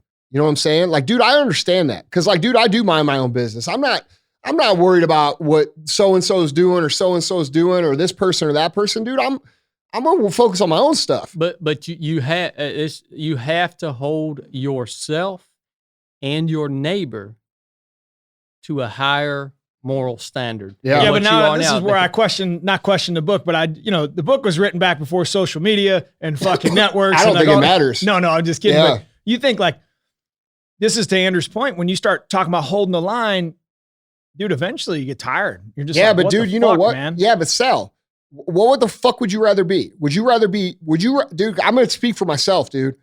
I would rather be broke and have nothing knowing that I stay true to myself and my own integrity and my own fucking word and what I believe than to have everything the world has to offer. You're dang right, brother. Because guess all this stuff's going to be gone. I mean, you ain't going to get this stuff out of the ground, right? No. I mean. No, dude, I want to look back when it's my time, whenever that time is, and I'm comfortable with that. Like whatever time it is, if it's tomorrow, it's tomorrow. If it's 50 years from now, it's 50 years from now. I'm not afraid of that. But what I am afraid of is when that time comes, looking myself in the eye and saying, fuck, dude, you bitched out. You're going to be judged. Yeah. You're not even going to have to look at yourself in the eye, brother. Yeah. I mean, I know, well, we can't talk about judgment nowadays either, right? But you're going to be judged, man.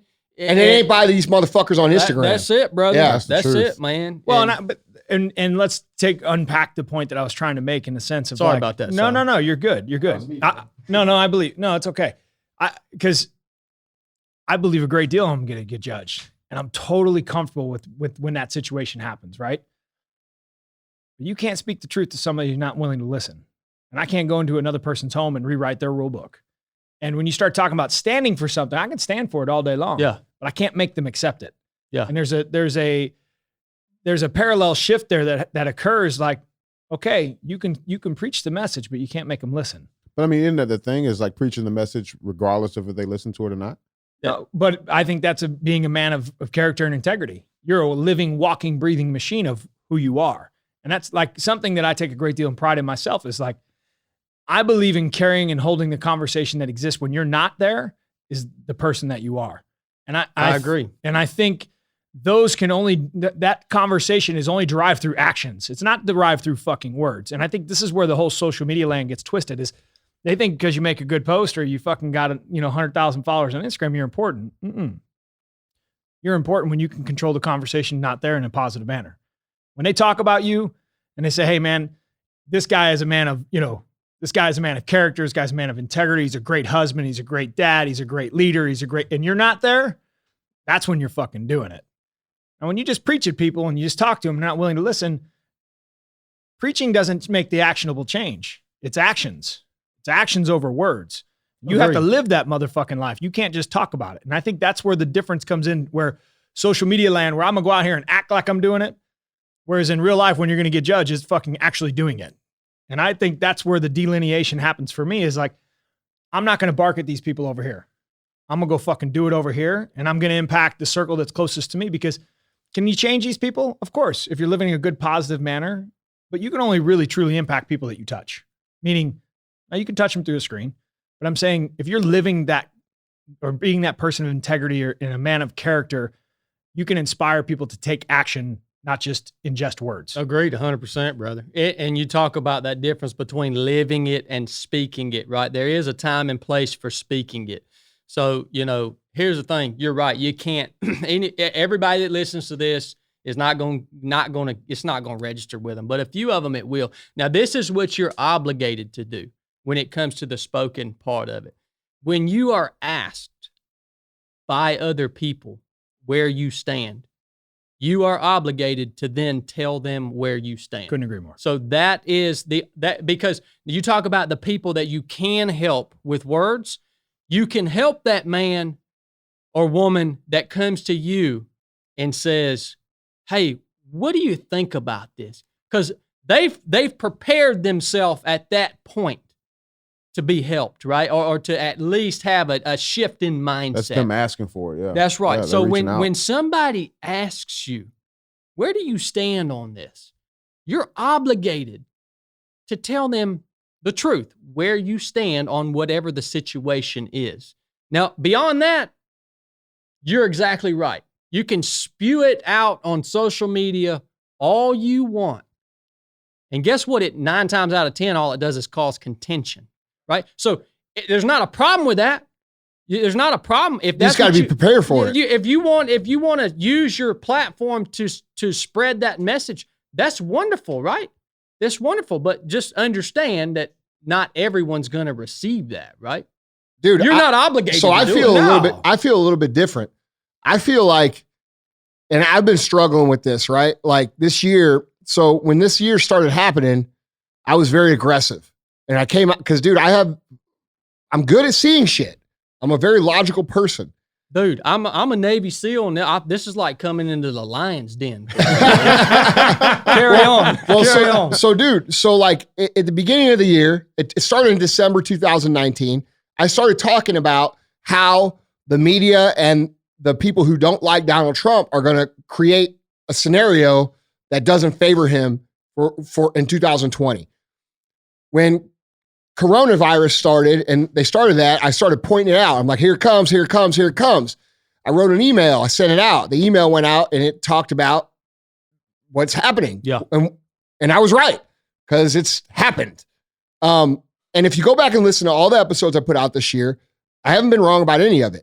But when I first started it, there was heavy resistance. I got yelled at from people in my own family. I got yelled at from customers. I got yelled at from everybody. And they're like, dude, you're causing people to panic. You're irresponsible with your platform. I'm disappointed and blah, blah, blah, blah, blah. And and dude, I don't discount criticism. Like I will look and see if there's any truth to it. And I would say, okay, could I be better here? Could I be better there? And if I can, I will. And that's how I operate. But when it's just BS, it's BS. So I got to a point over the last 3 or 4 months where I kind of just stopped talking because I wanted people to let it play out. And, you know, I started getting attacked by the people who wanted me to speak out. And they were like, why aren't you speaking out? Oh, yeah. And it's like, look, dude, all I can do is show you what's going on.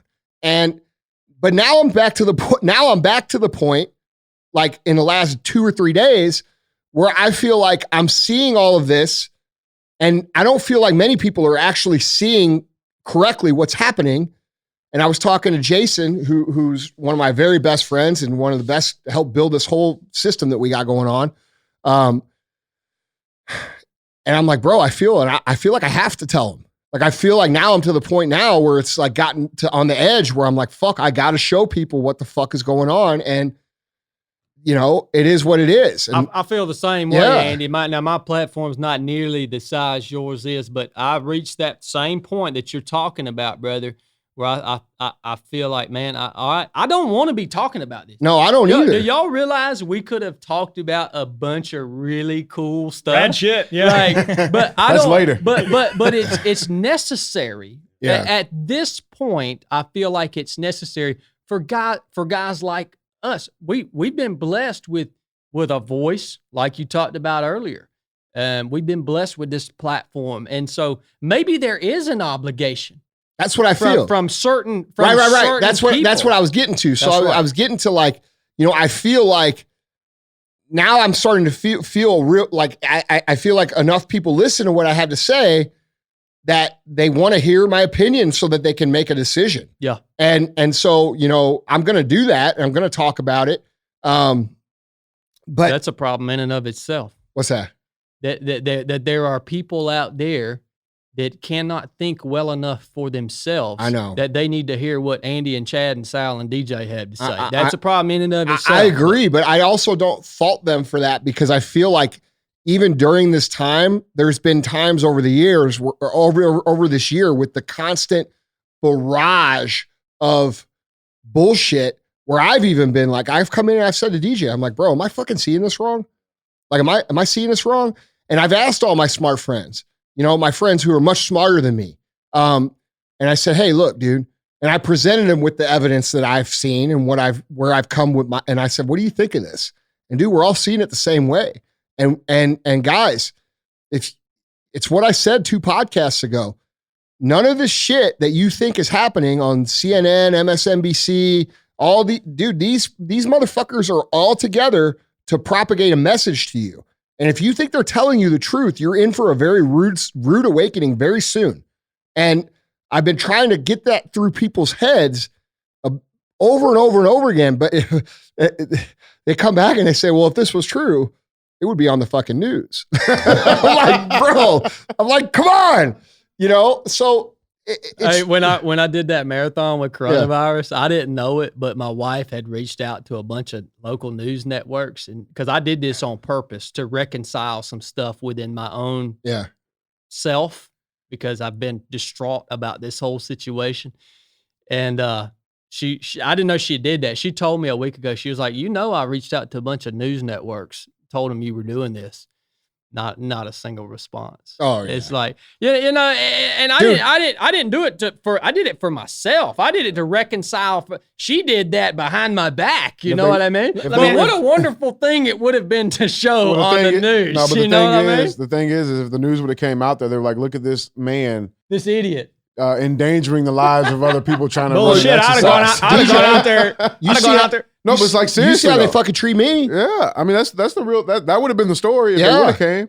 Dude, I got fucking there's Cosmopolitan, Good Morning America. They're talking about my 75 Hard program, and you know they say, "Oh, Andy didn't respond for." No, you motherfuckers didn't reach out. Yeah.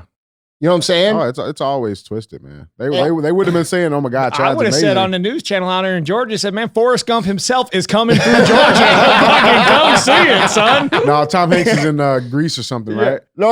We're talking about Chadd. I know, but I'm saying about the real Forrest. Yeah, Gump. see, you're joking. Don't even Gump. fucking can't even get Have it. you bro. even seen it? Can't even get it. Let me ask you something. Have you seen Days of Thunder? Have you seen Top Gun? Oh, of course. You say, of course. Who's the main character? Is Top Gun? You got Maverick. You got Goose. All right. Yeah. All right. I mean, You get a hall pass there. Dude, I'm more of a Jeremiah Johnson type guy. Jamie Johnson? Jeremiah Johnson. Who's that? Y'all haven't seen Jeremiah Johnson? No. Who's that? Y'all have a task for tonight. Is that a movie? Oh yeah.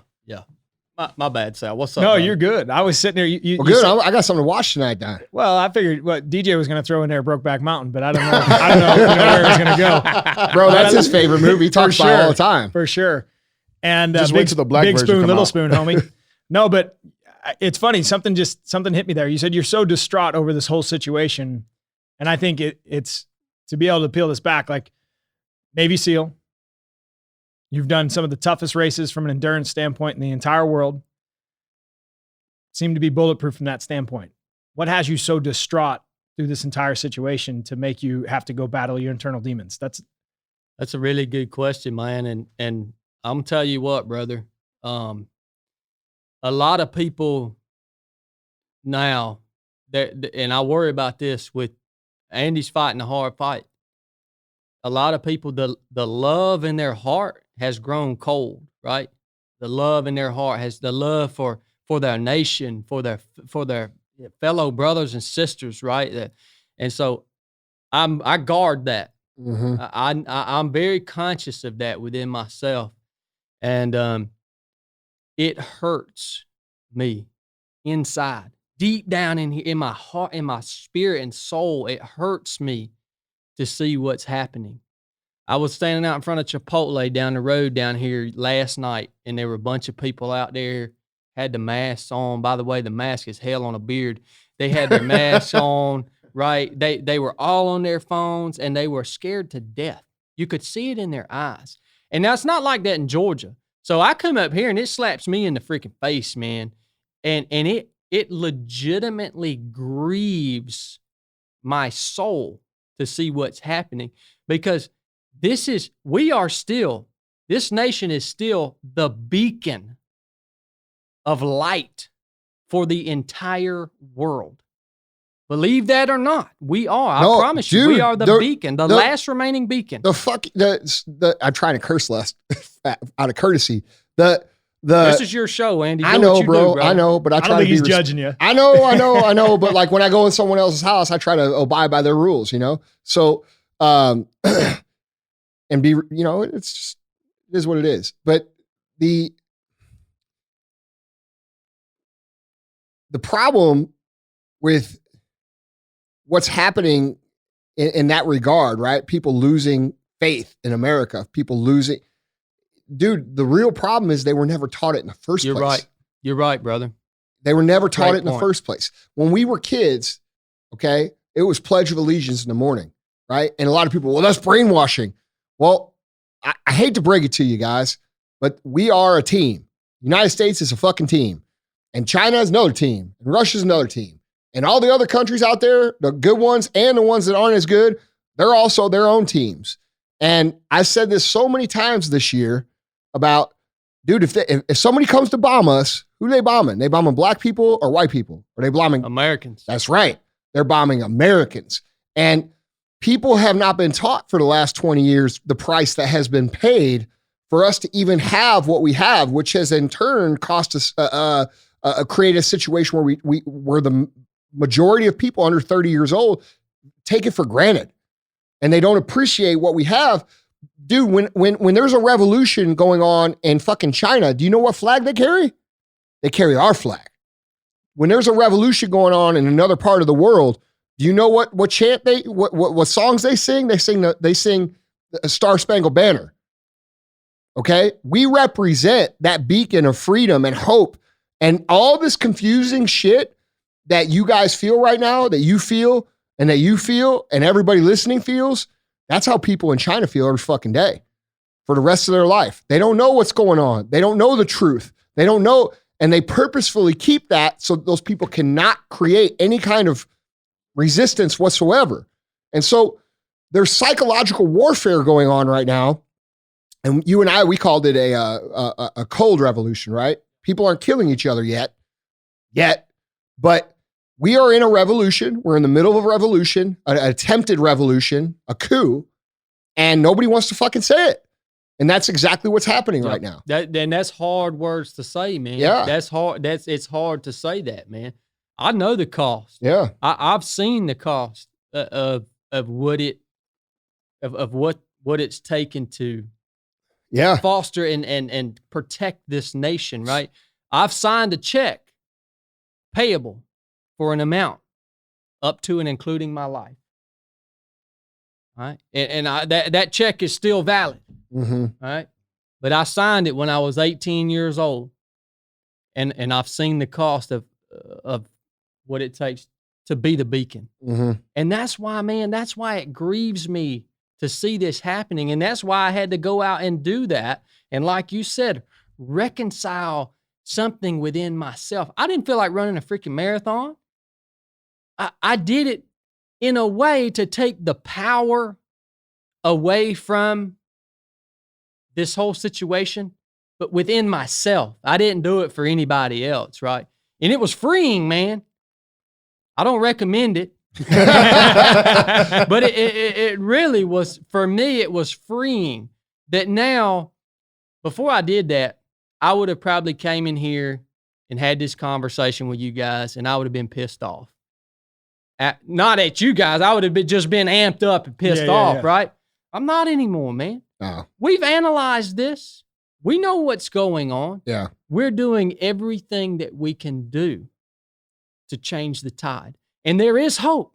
Yeah. There is enough good people left that if they will just do these simple things, this can shift. There is hope. Yeah. Dude, and people listening right now, like if you're someone who did not vote for Donald Trump, this is not about politics. That's what you're not understanding. You're not connecting. When people argue for the freedom of America, and a lot of people are like, your freedoms aren't under attack. You don't understand what's happening. You don't understand. Okay?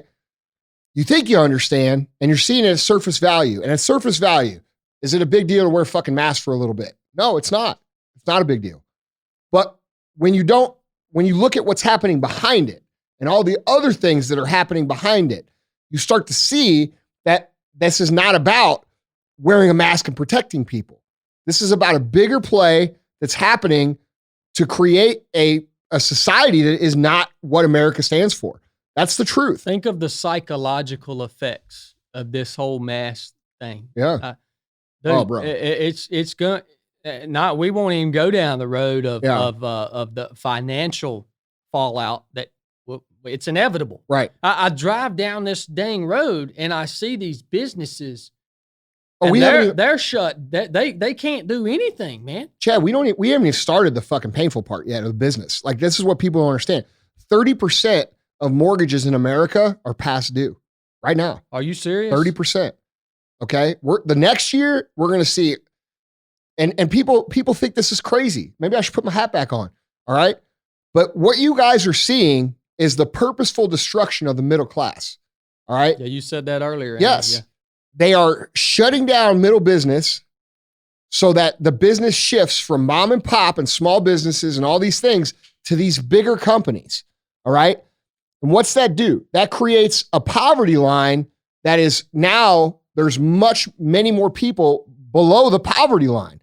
Now, what do those people have to survive? They need to have aid. They need to have government aid. Okay. And so the next election that comes up and you got to vote. Are you going to vote to get rid of the government aid or are you going to vote for it? You're going to vote for it because you have to. And so what this is an implementation of socialism by force. And people don't understand that. They are forcing they think it's about health. They think it's about this virus.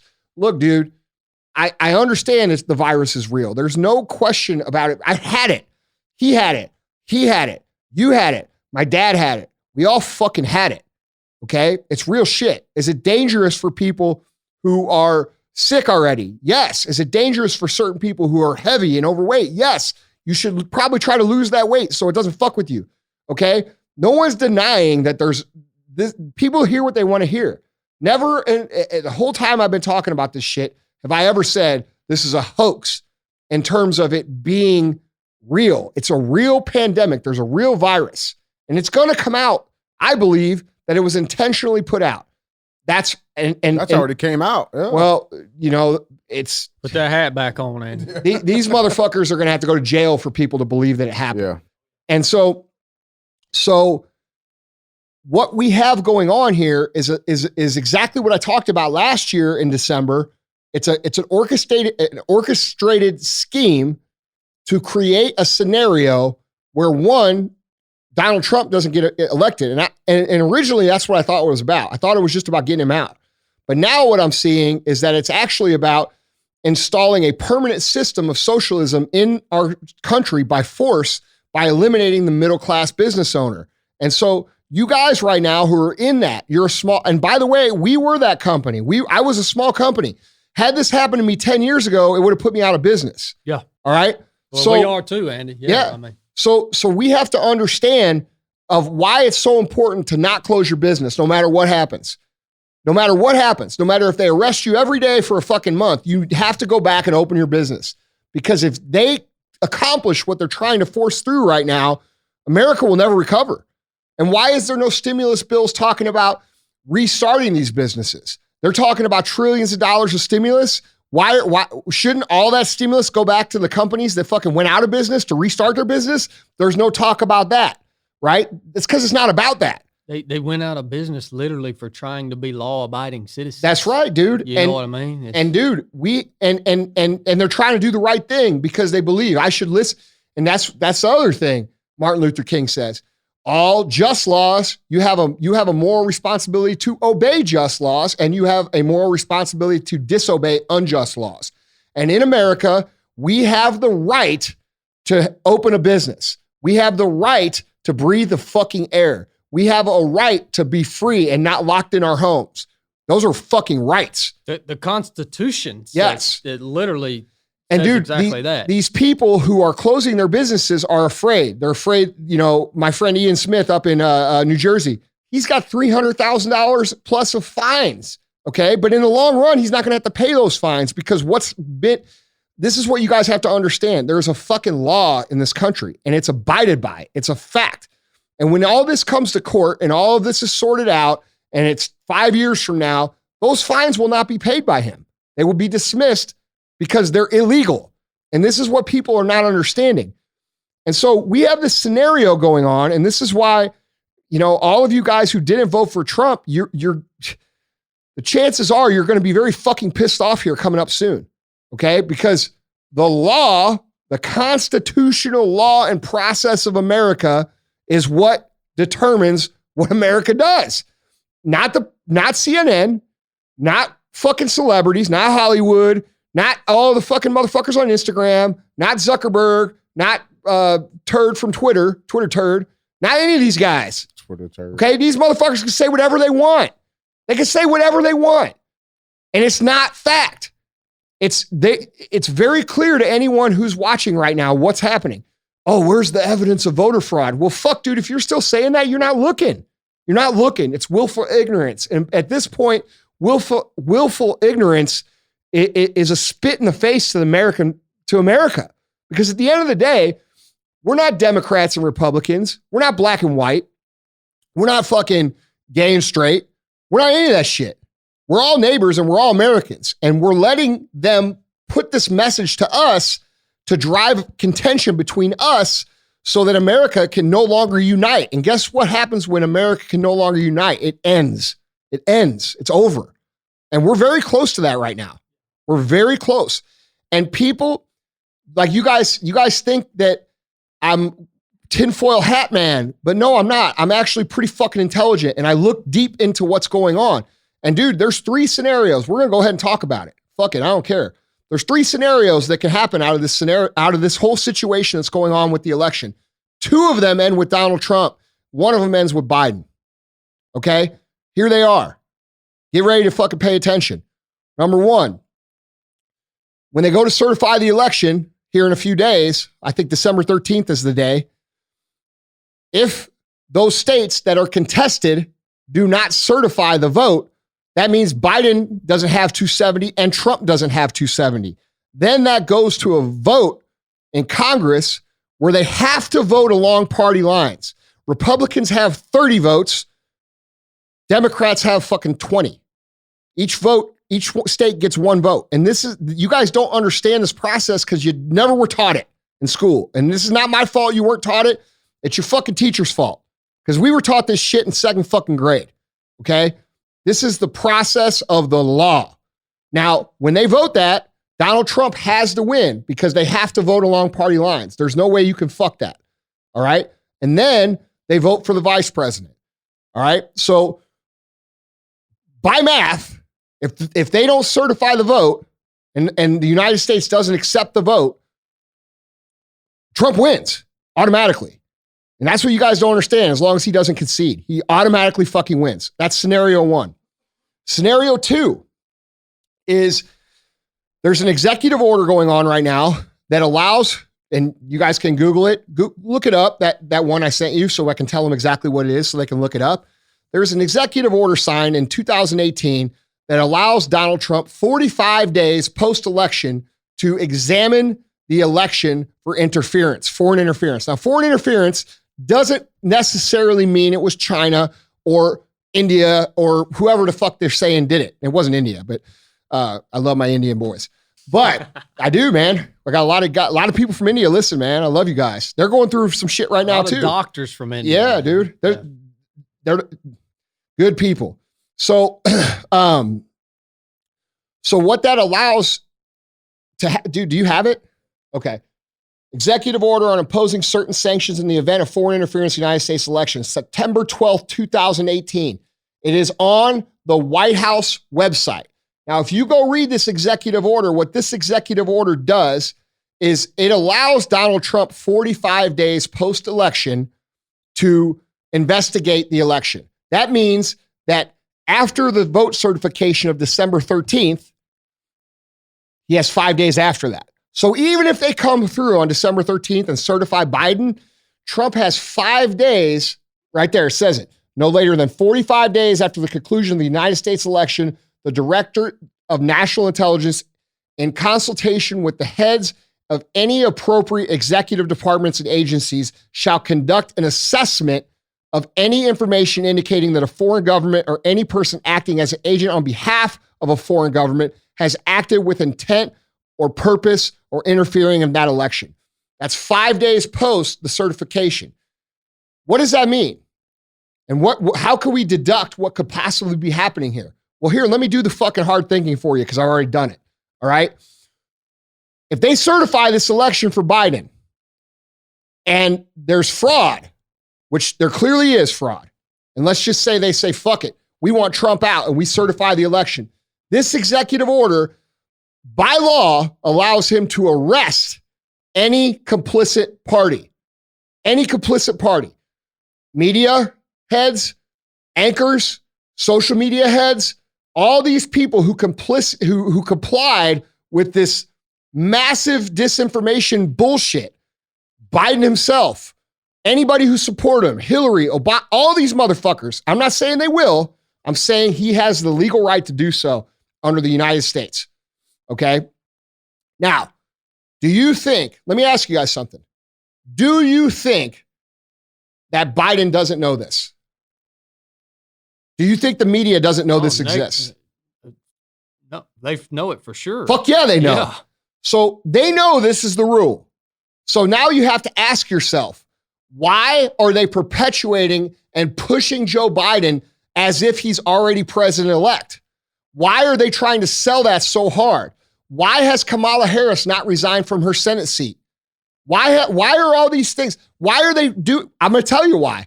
Because they want what happened over the summer where there was all kinds of rioting and destruction. They want that shit to happen again the minute that this motherfucker is declared president. And let me tell you something. I don't really give a fuck who the president is. I care about the fucking Constitution. And what I'm telling you is accurate. And you're going to find out. Okay? So those are the two options. If he arrests those people and they're found guilty, they lose all their personal assets. Now, let me ask you guys something. You can say whatever you want about Donald Trump. You can say he's a piece of shit. You can say you don't like him. You can say he's rude. You can say this and that and this. But if you factually go back to anything that he said, it has come out to be true later on. That's a fact. And I don't give a fuck if you like him or not. people say, oh, he's a liar. No, he's not lying. The media is lying, and you trust the media over him. So, by the way, this is not a Trump thing. This is what's happening, a scenario thing. Those are the two ways that could possibly go on. Now, here's the danger. Here's why it's so dangerous. Okay, a lot of the people on the left who are upset right now, right? They burn shit all. Right now they're cheering. They're like, "Fuck yeah, you lost. Get the fuck out." They're all gloating. What happens when you found out that you talked all this shit and you actually lost? What happened? It feels pretty shitty, doesn't it? Makes you mad, doesn't it? What happens when you're mad? You do dumb shit. But here's why everybody has to be really fucking understanding and educate themselves as to what's happening.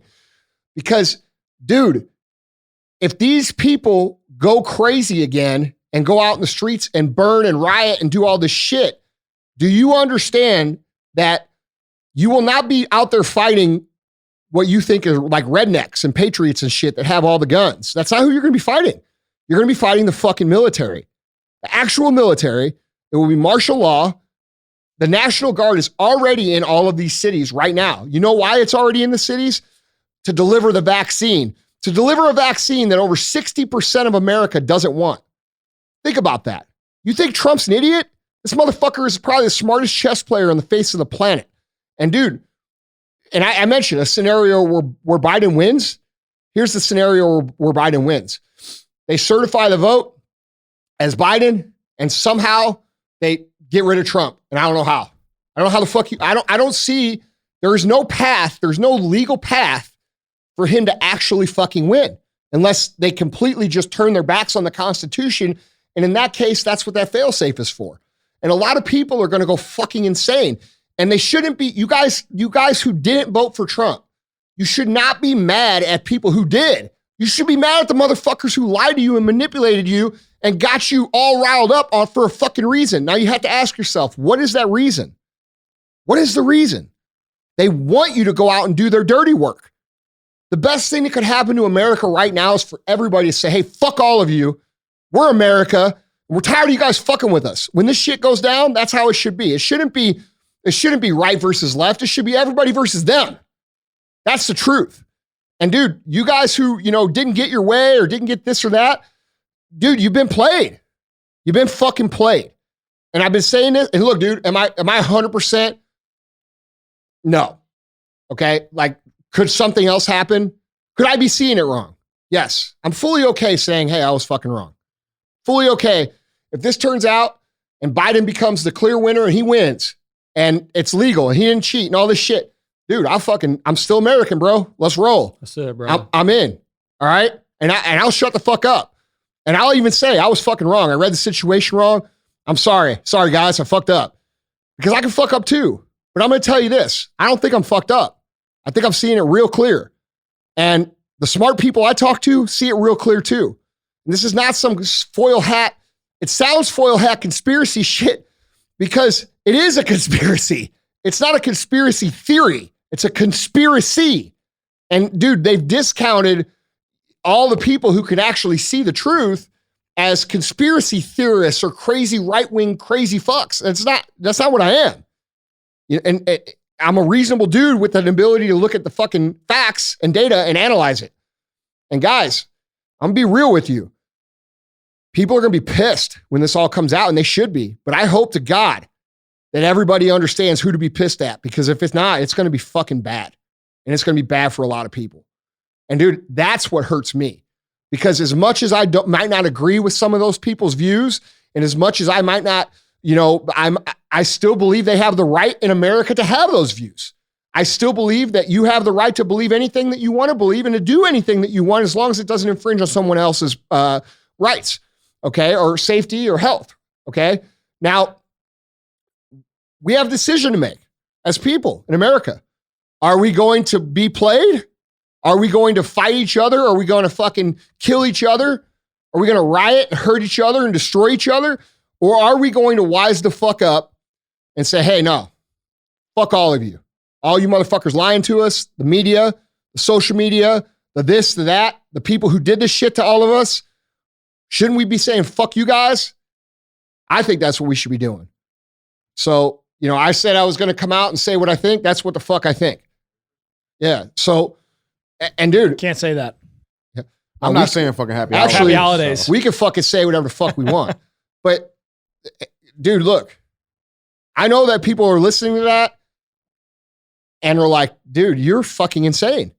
Like, you are fucking insane. You're in denial, bro. You've Maybe lost I your am. marbles. Yeah. Huh? You've lost your marbles. I haven't though. No. But aside from your 3 points, Andy, whether they're true or not, Yeah. whether they play out in that manner or not, the point of we're all a team, right? Yeah. And who are I guess, Chadd, before, dude, I just want people to know, like, dude, if you're listening to this and you think I'm fucking crazy, dude, I'm concerned for you too. Like, this is why I'm sharing this. Like, I don't gain shit from talking about this shit. Like, dude, I get heat every time I bring it up. Like, I don't want to fucking talk about this, guys. I want to talk about I want to talk about winning, dude. I want to talk about your missions overseas. I want to talk about all kinds of cool shit. But this is important. And I feel an obligation to at least open your eyebrows to the possibility that maybe I'm right. And that's all I ask. And if I'm wrong, dude, I'll be the first motherfucker to do a whole podcast and say, man, here's where I fucked up. I fucked up here, I fucked up here, I fucked up here. And this is how I came to this crazy conclusion. And they ain't fucking lie. I'll be mad. I won't be mad at you guys. I'll be mad at them. And I'll be mad at myself. You know, I'm fine with that. I don't have, like you said earlier in the show, pride is not a thing for me. I have zero fucking ego. A lot of people think because I'm loud and I got cool cars and shit that I got this big ego. No, motherfucker, I didn't get here by having an ego. I got here by being able to process information. Let me tell y'all something about Andy. I never met Andy before in my life. And I walked into that gym just a few hours ago. And this man walks up to me with the biggest smile on his face, says, hello, what's going on? Shakes my hand. And I thought, you don't know what to expect. You know what I mean? Chadd, I saw you looking at my muscles, bro. I saw you. I mean, but look, man, I can tell, man, you're not shooting a line of bullcrap. Like, pride is not a thing for you. I saw that when I walked. You opened this whole thing up to me, man. You don't know me from anybody. You know, and I think it's just the right way to be, bro. That's it, bro. You know, and at the end of the day, I guess that's a great point to cap all that shit off. Whatever happens, whatever's gonna happen, and hopefully it's peaceful, dude. I really hope it is, but I don't see it happening because I don't think this message is gonna be heard by the people that don't want to hear it. You don't see the guys that have been to war calling for war. No, fuck no. And no shit, it's dude, nasty, brother, dude. And that's the other thing that people aren't even talking about. Rogan said this. And, you know, there's 1 million+ veterans, dude, that are trained in this country and have guns. And those people are not siding with the left. You guys have to understand this concept. They're not siding with the left. And like, dude, so let's ask a logical question. Why would they set their own people up to get fucking hurt? I have an idea, but I'm just saying, ask yourselves, why would they set their own people up to get hurt? Could it be that maybe they're going to call for, I don't know, NATO or China or someone else to come to the country and fucking aid them in their peacekeeping mission? Taking their country back. Because let me ask you something. The United States of America is a powerful country for a lot of reasons, but one of the biggest reasons is because of how the land actually lays. It's very hard for a foreign country to invade this land unless it were Canada or Mexico, and neither one of them are capable. Okay. So you got to think about things like logistics. You know all about this shit. How are we going to get people there? How are we going to command there? How are we going to get supplies there? You guys don't understand what the fuck war is. Like, you guys all think you're going to be out in the street, and fucking this and that. Motherfucker, in real war, they shut off the power. They shut off the fucking food. They shut off fucking everything. And the neighbors are killing each other for fucking water. And then they go in and fuck people up. You don't fucking get it. Yeah. Am I right or wrong? It trips me out, man. All these. Now, I live in the South, dude. Yeah. And there's some redneck dudes in the South.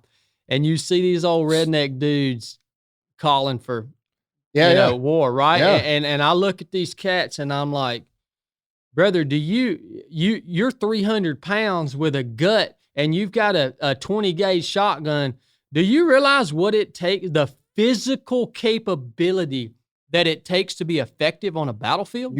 Yeah. I mean, you go out and run some patrol to contact drills or some IADs for 4 or 5 hours where you're getting up. You saw me today. What was I doing? Burpees to pull-ups, right? Burpees to off the ground, up, jump, move, sprint. It takes You know what's funny, dude? When I was watching you train that, I knew what the fuck you're training for. I fucking knew it. And dude, but these people don't fucking get that. And so you guys out there, don't fucking go out there and do that shit. Like if this shit doesn't go your way, don't go out in the street and fucking protest and do all this shit. Because here's what I think. I think they're setting those people up for to get fucking hurt so that they can call in what the fuck they want to call in. Agreed, brother. There is a better way. There is a better way to reach a solution, man. I think if everybody could see, if that was on the news and people could hear it, everybody would be fucking together. They say, no more of this shit. Fuck you guys. News won't do it. They're complicit in it. And dude, guys, look, man, I don't have to do none of this shit. I don't even have to show up to this motherfucking building ever again. You know what I'm saying? I don't have to fucking post on my Instagram. I'm past that point. I don't have to do a post every day to get everybody's attention. I don't have to do stories. I don't have to do fucking shit. I do this because I fucking care. And it's real, dude. And you guys out there that want to villainize me and say I'm fucking crazy and this and that, bro, really listen to what the fuck I'm saying.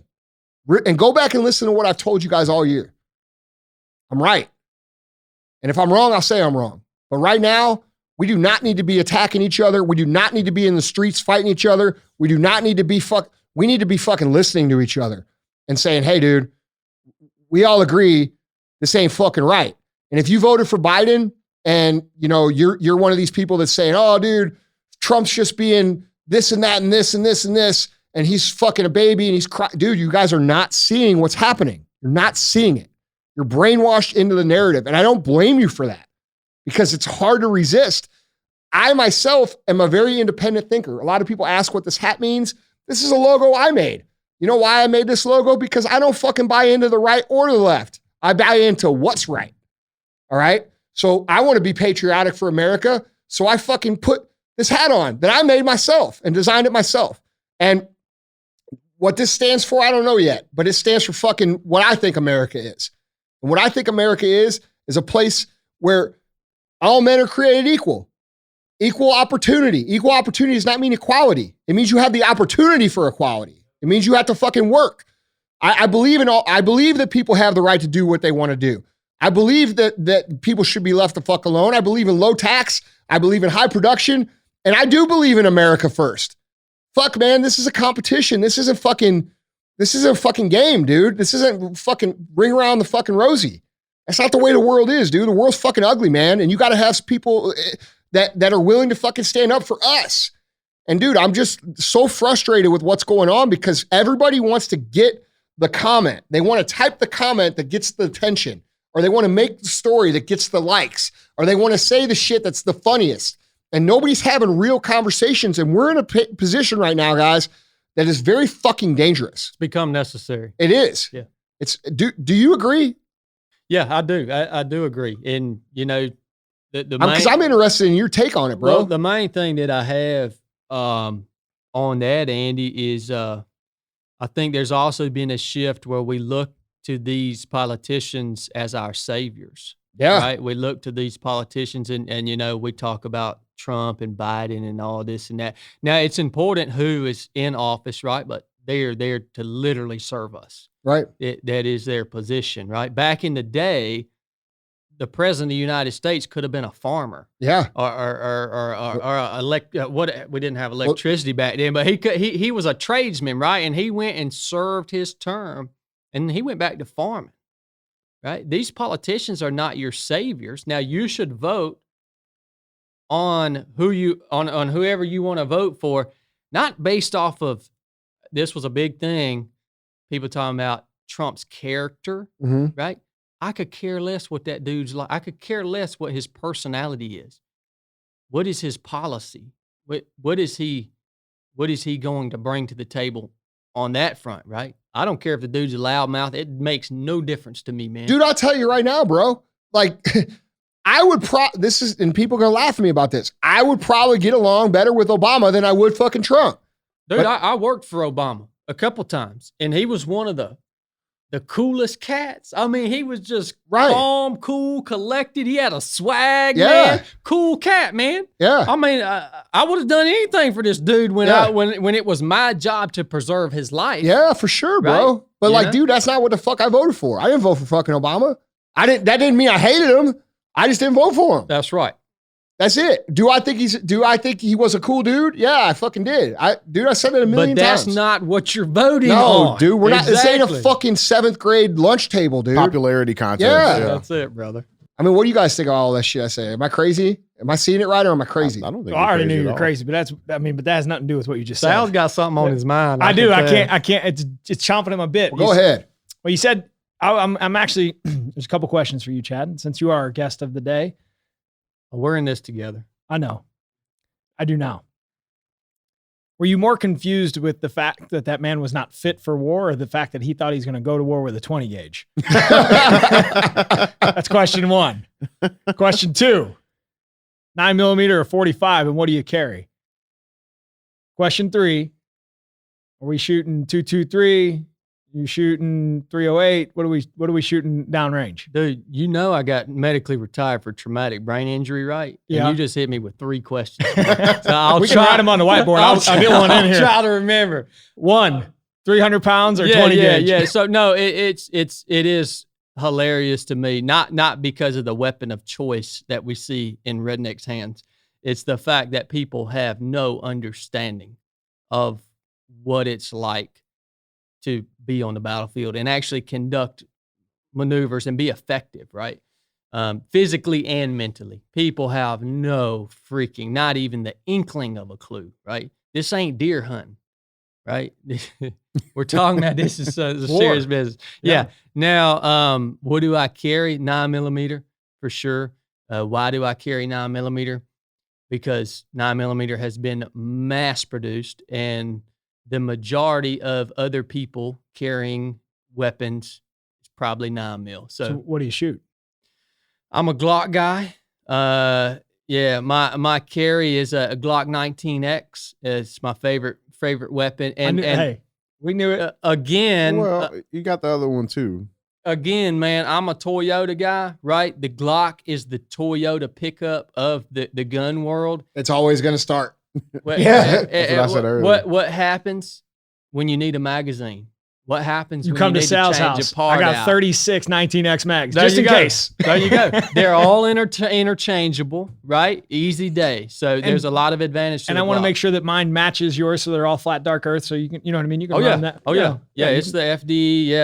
Yeah, that's my favorite you weapon. come to my house, buddy. I won't even have to come to the mountains. I got them all there ready for Perfect, you. brother. I love it.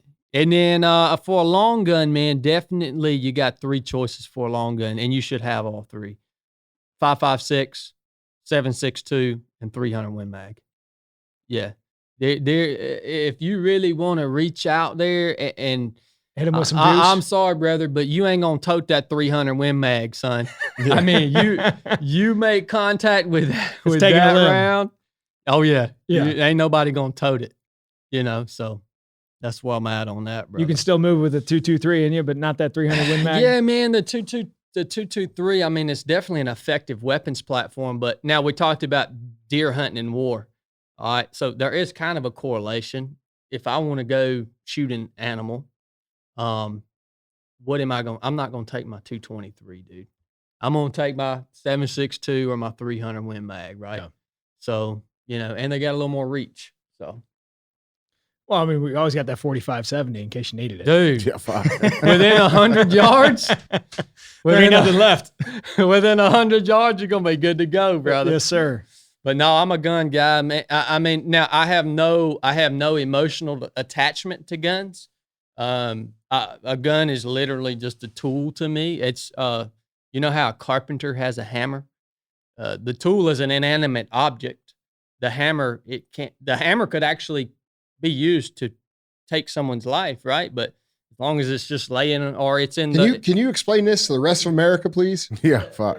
I mean, dude, these people who Guns think kill guns people. kill people. So I'm a tactician, right? That's what I trained my entire adult life, is to be a warrior. And so my weapon is literally my tool. I have no emotional attachment to it. As a matter of fact, that Glock has 4 safeties. I could drop it off the Empire State Building and it would not go off when it hit the ground, right? It's actually impossible for that weapon to fire unless you put your finger in the trigger well and pull the trigger. All right. So yeah, no emotional attachment to guns, but you know how Andy spends money on cars? You got the gun bug. I'll drop some money on, but now, man, it's I've actually quit buying guns because now it's the ammunition, man. It's like, you know, if It's hard to get. What's the point of having all these guns? That's You exactly ain't got nothing right, to man. shoot out of. It's getting really, really hard to find. So Yeah, that's no mistake either.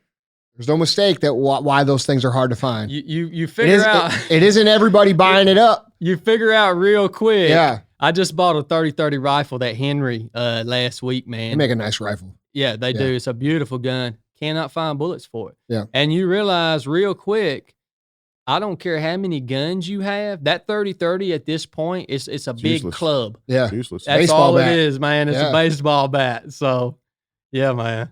dude. Just to clarify that comment, people are buying the ammo, but that's not the only reason. You got to think about who. If you wanted to take over a country, what the fuck would you do? Take the gun. You would take their fucking supplies. So this maybe, is history, man. yeah, bro. And it This- repeats itself. This is all, even the entire situation that we see right now. It's literally history, man. Bro, Look at the Roman Empire, right? Look at the moral decay and all the things that happened. That was the biggest empire on earth, right? Never and- thought and possible to be able to Never implode. thought, yeah, exactly, man. And look at what happened, and you Ego. could translate that almost, in some cases, identically to what we face now. So it's history, dude. Oh, for sure. Where's the best place you've been? Best and Hmm. worst place. The best place that I've ever been is North Georgia, brother.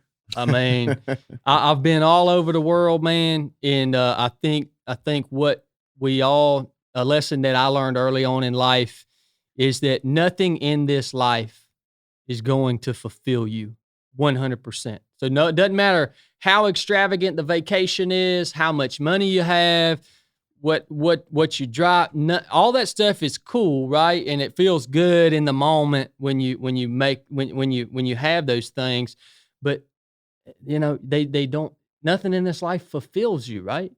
That's because we're actually created by God, we're meant for another life, right? So yeah, North Georgia, love it. Appalachian Mountains, that's where I train. That's where I spend all my time. Like I said, I don't go to town. Worst place I've been, probably my least favorite place, man, was Djibouti, Africa. It was just, I remember flying into that place. Now, I've been to a lot of nasty places, dude, but I remember flying, and dude, I lived in a Connex box in the middle of the desert for like a month, and it was pretty miserable, man, for sure. How long were you there? A month or so. Yeah, we bounced around a lot, dude. We bounced around a lot. We deployed in, small teams and got to do some different types of missions, when the embassy in Benghazi, when it got hit, the embassy in Tunisia got hit simultaneously. That was part of that whole Arab Spring. Nobody knows about that because they didn't actually breach the embassy walls and kill the ambassador like Benghazi, but got to be on that mission as a QRF. Was that because you guys were there? We were staged. We were forward staged. Yeah. So got to do some cool stuff. Very non-conventional stuff, though, man. I had an interesting career from that standpoint. Yeah. what team are you in? SEAL Team 8. Okay. Yeah. I don't know anybody from 8. No, so guys from 10, guys from 2, guys from 6. Merry Christmas. I'm really Yeah. interested to see what happens to the SEAL platoons, dude, because I saw a thing that came out the other day, and they're actually changing the SEAL creed to be non-gender specific. So they're pulling things out of the SEAL Creed. They're changing words. So basically, the standard of that warrior society is being compromised, in my opinion. I'm sure the boys don't like that. No, man. I feel for those guys that are still running and gunning right now that are doing that job. You know, that's another group of people that I feel for, because think of what they're going through mentally, man, when they look at what's happening in the nation, and they know that they're about to have to, go down range in some capacity. Yeah. And then they see their actually their ethos and their creed almost being eroded.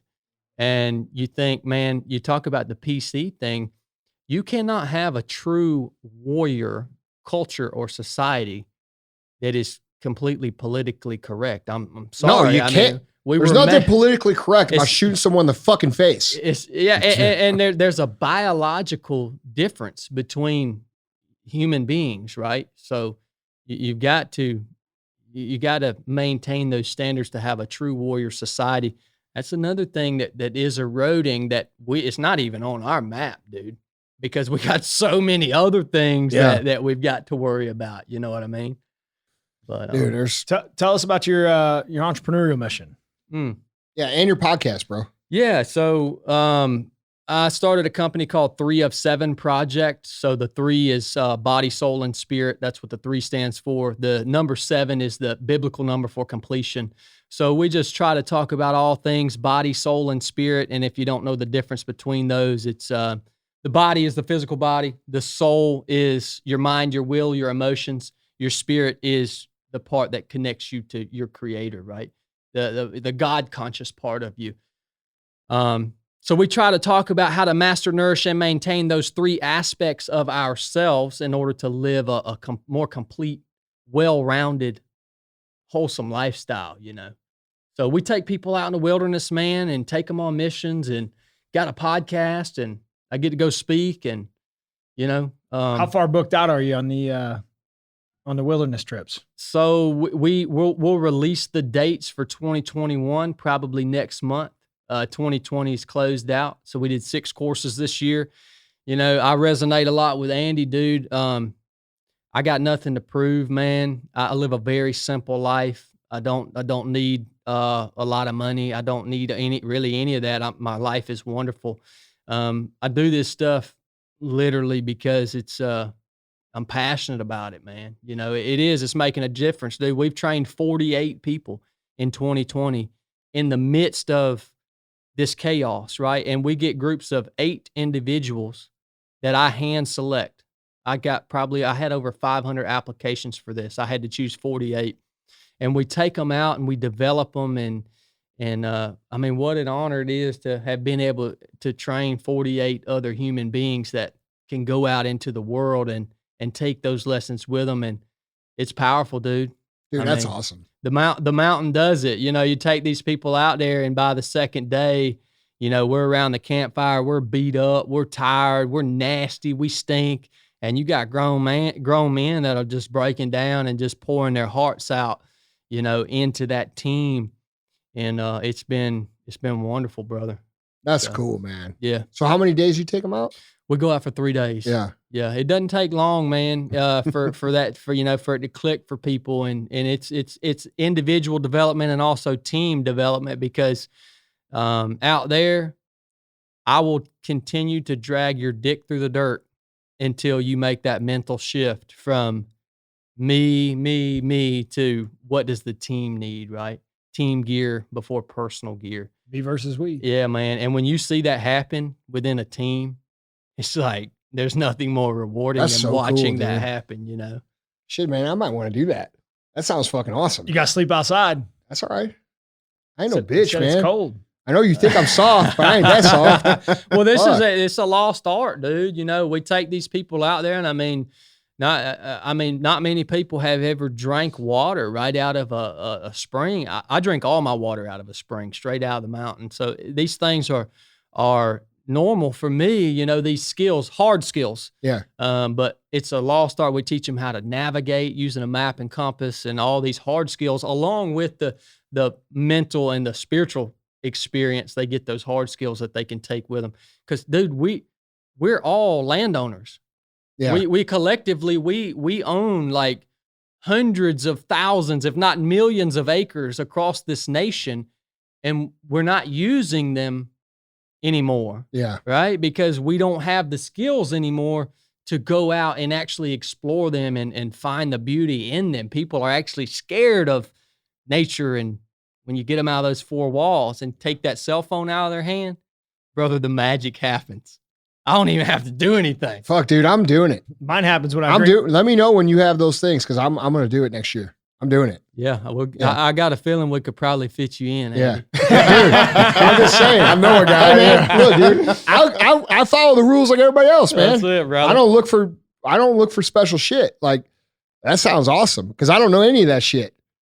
Yeah, we weren't raised like outdoors dudes. You know what I'm saying? Like, we played sports. It'll change your perspective, and it opens your world up, man. When you realize, man, I can put a bag on my back, and I can take a simple tool like a compass and a map, and I can literally go anywhere, you know. And that's a freeing feeling. Yeah. You know what I mean? It empowers you. So a huge confidence builder, I bet, for people. Oh, 100%, brother. Yeah. You So learn we have fun. Mainly with 3 to 7 Project in my business and my brother. I'm in it. My brother's my partner, and dude, we just have fun and pour into people, and you know, we get a little bit of return on it on the money side, which is we got to pay bills, we got to eat, we got to pay for that new Suburban, right? That's right. Heated seats. Yeah, man. But other than that, man, we have fun, brother. Well, That's awesome. Chadd, dude, thank you so much for coming up, man. This has been an awesome conversation. I think people are really going to take a lot from it. I have a feeling it won't be the last. Yeah, no, and dude, you're welcome to come back anytime, bro. Well, I appreciate you guys opening up this platform to me. I don't even know the half of what it took to build this. Oh, it just took me running my mouth. No, it for 5-6 years. more than that. Yeah. I mean, what you guys have done and what you guys are doing is literally second to none. Thank you. And it couldn't be any more of an honor to just be here amongst you guys. Well, I think that's a mutual feeling, brother. Very much mutual. Yeah. So, guys, that's the show. Remember, if you got something from the show, if you learned something, if it inspired you, if it woke you up a little bit, got you to see things different, tell one person, man. Just tell one person. We're not asking for you to go to do all our work for us, but we ask that you pay the fee, man. So appreciate you guys. Love you guys. Stay safe. Stay smart. Keep your eyes open. And I'll see you next time. Told my teacher, don't